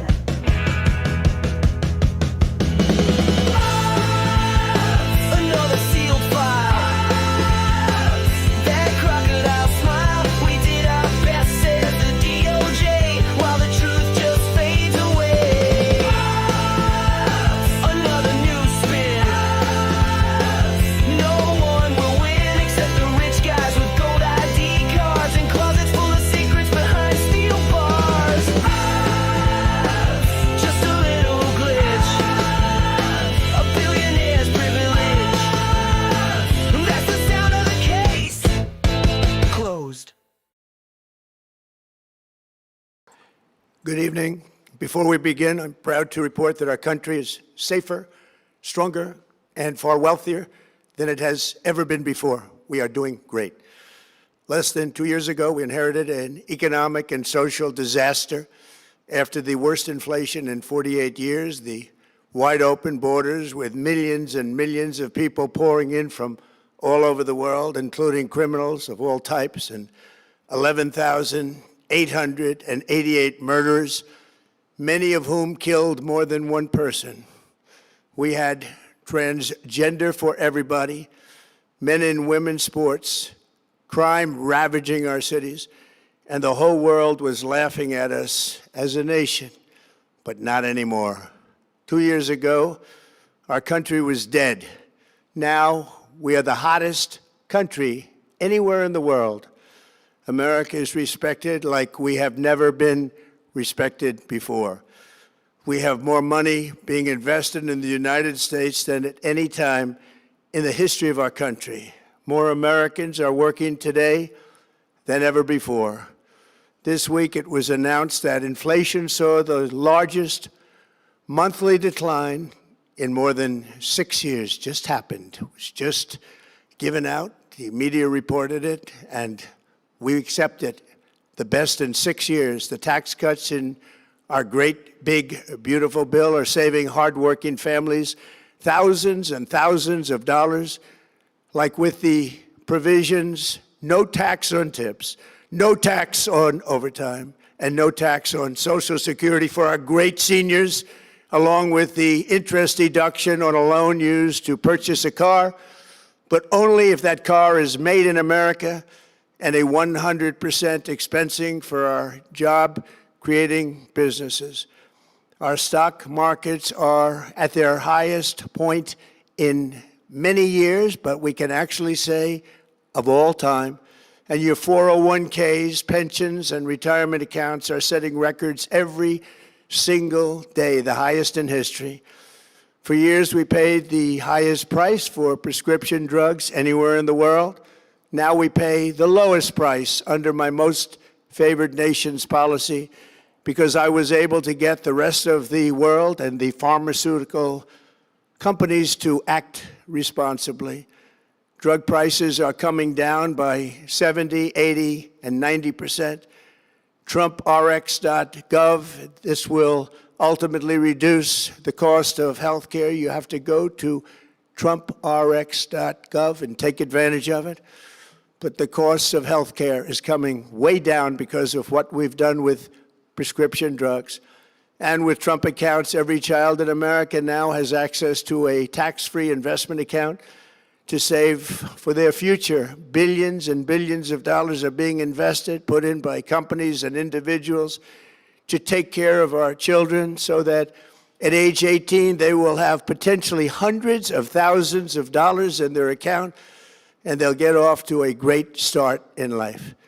So for that, go to TrumpAccounts.gov and sign up your child or any child who'd like to sign up. Our previously wide open borders have been transformed into the most secure borders in the history of our country, with 0 illegal aliens being admitted to the United States in the past 14 months. That is 0. Nobody thought it was possible. We had the worst border in the history of our country, and now we have the best. Crime is plummeting nationwide, with the murder rate at its lowest level since 1900, or more than 125 years ago. We're making a record investment in our armed forces, and we have the strongest and most powerful military by far anywhere in the world. I built it during my first term, and unfortunately, we're forced to use it now. We won in Venezuela, which is now working with us to produce millions and millions of barrels of oil. We are likewise winning big in Iran, and you will see the fruits of that labor very, very shortly. America is back and doing really well, but we still have a major challenge that must be urgently addressed, because no country can be great without fair and honest elections. You have to trust your country, because if there can be no trust, there can be no greatness. And that's very simple. No trust, no greatness. For many years, I've called for bold, swift, and decisive action to protect the integrity of America's elections. Every American deserves to know that when they cast their vote, that vote will be counted accurately in a system, and that is to make that system secure. One where cheating and interference are not just difficult, but virtually impossible. Unfortunately, the system we have today falls catastrophically short of that standard. Tonight, I'm announcing the immediate declassification and release of critical intelligence revealing shocking vulnerabilities in our election infrastructure. This evidence shows that the election system we have dangerously exposes, and really exposes like levels never thought possible, to hacking, exploitation, and foreign interference. Just as disturbingly, this vital information has for many years been covered up and hidden from you, the American people, our beautiful, our great American people. But that all changes right now. The documents we will release starting tonight have been gathered by the White House Government Transparency Task Force, a great group of people, along with the staff of the President's Intelligence Advisory Board, supported by our top intelligence agency chiefs, who have all personally reviewed the findings. We are presenting this evening and fully confirmed their authenticity. You can see these documents for yourself at whitehouse.gov. That's whitehouse.gov. Go check it out. Our purpose in disclosing this information is not to weaken confidence in election, but to earn that confidence by confronting vulnerabilities and correcting them very, very quickly. And that's what we're doing. The documents cover 5 major areas of concern. First, they show that over a period of years, starting during the 2020 election cycle, the People's Republic of China carried out what is believed to be the largest compromise of election data in history, resulting in China's illicit acquisition of 220 million U.S. voter files. That information includes names, addresses, phone numbers, political party preferences, and other sensitive data that would be needed to register to vote and engage in other nefarious activities, which is exactly what was happening. This data loss presents an unprecedented election security nightmare. The intelligence even shows that China assigned a data exploitation unit specifically to this new project. Compounding the travesty, the second set of documents we are releasing reveals that members of the deep state, very, very famous group of people in many cases, in our intelligence agency work to actively suppress and downplay information about the extent of China's sinister election meddling, covering it up from both the president and the American people like nobody thought was possible. U.S. spy agencies began learning about the compromise of voter registration files in 2020 when they discovered that tens of millions of voter data, think of that, tens of millions of voters' data in 18 states have been bought, stolen, or hacked by China. Yet those responsible for sounding the alarm instead kept the information secret and hidden. They did not disclose to me as president or to anyone else, and to the best of our knowledge, they did not inform Congress. In fact, all they kept saying is, this is the most secure election in the history of our country, a standard, very pat line that was divvied out to say. The cover-up of this colossal security breach is even more disturbing in light of the additional information showing that China engaged in other election-related activities to undermine my first administration and our 2020 campaign.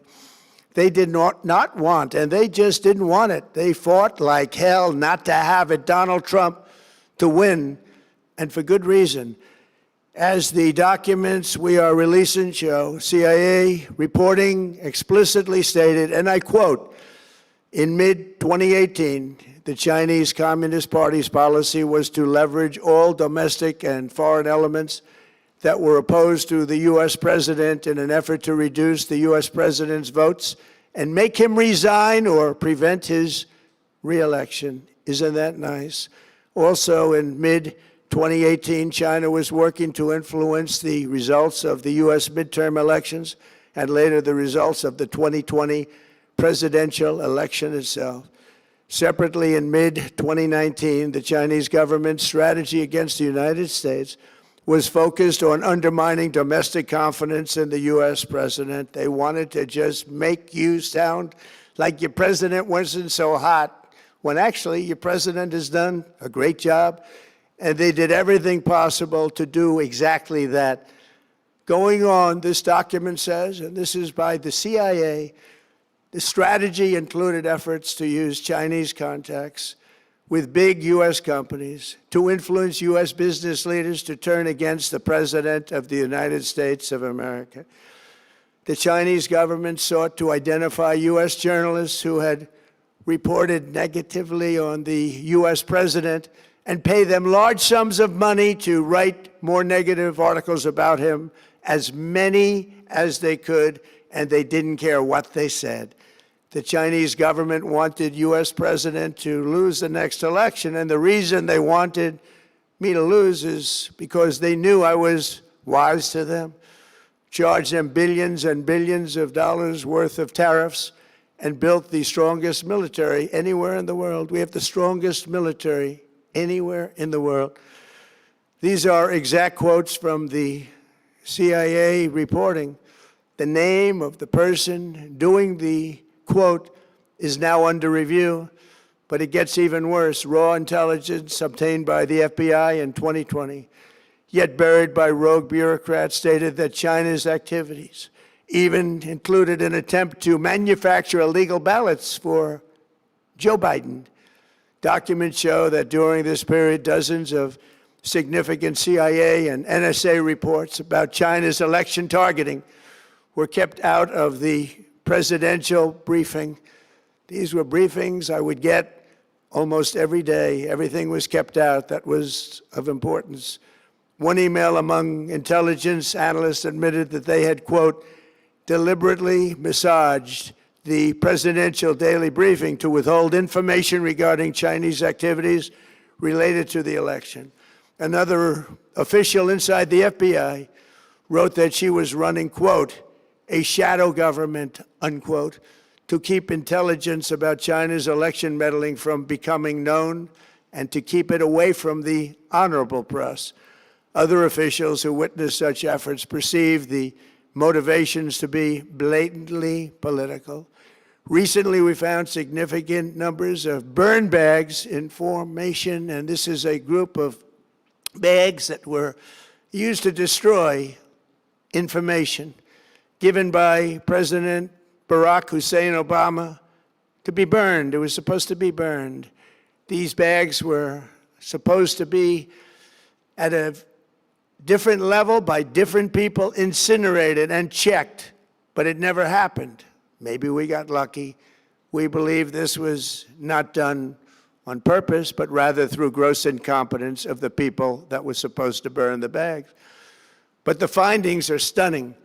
Today, I'm asking the Office of the Director of National Intelligence, the Department of Justice, the FBI, and the CIA to investigate how and why such crucial information was hidden, to fire those involved in the cover-up, and to file criminal charges, if appropriate, against these people. Yet concealing China's meddling was only the beginning. The third set of documents we are releasing proves that for many years, Americans were blatantly lied to about the security of our election infrastructure, including electronic voting machines and ballot counting systems. Dishonest, almost all. They're vulnerable and they're easily compromised, and people within our government knew that. Tonight, we're publishing a series of previously classified U.S. intelligence community assessments and other reports proving that our government has long known these machines are extremely exposed to attack. As one assessment states, we judge that the United States adversaries, including at a minimum Russia, China, Iran, North Korea, as well as non-state groups, have the capability to compromise U.S. election infrastructure. That's unquote, but that's some statement, isn't it? Made by supposedly great patriots of our country. The document goes on to further state that, quote, we assess that centralized election-related data repositories, such as voter registration databases, poll books, and other official election websites, are most vulnerable to exploitation, and adversaries could use this access to these systems to disrupt election processes within the United States of America. No matter how deep they went. This intelligence underscores why we must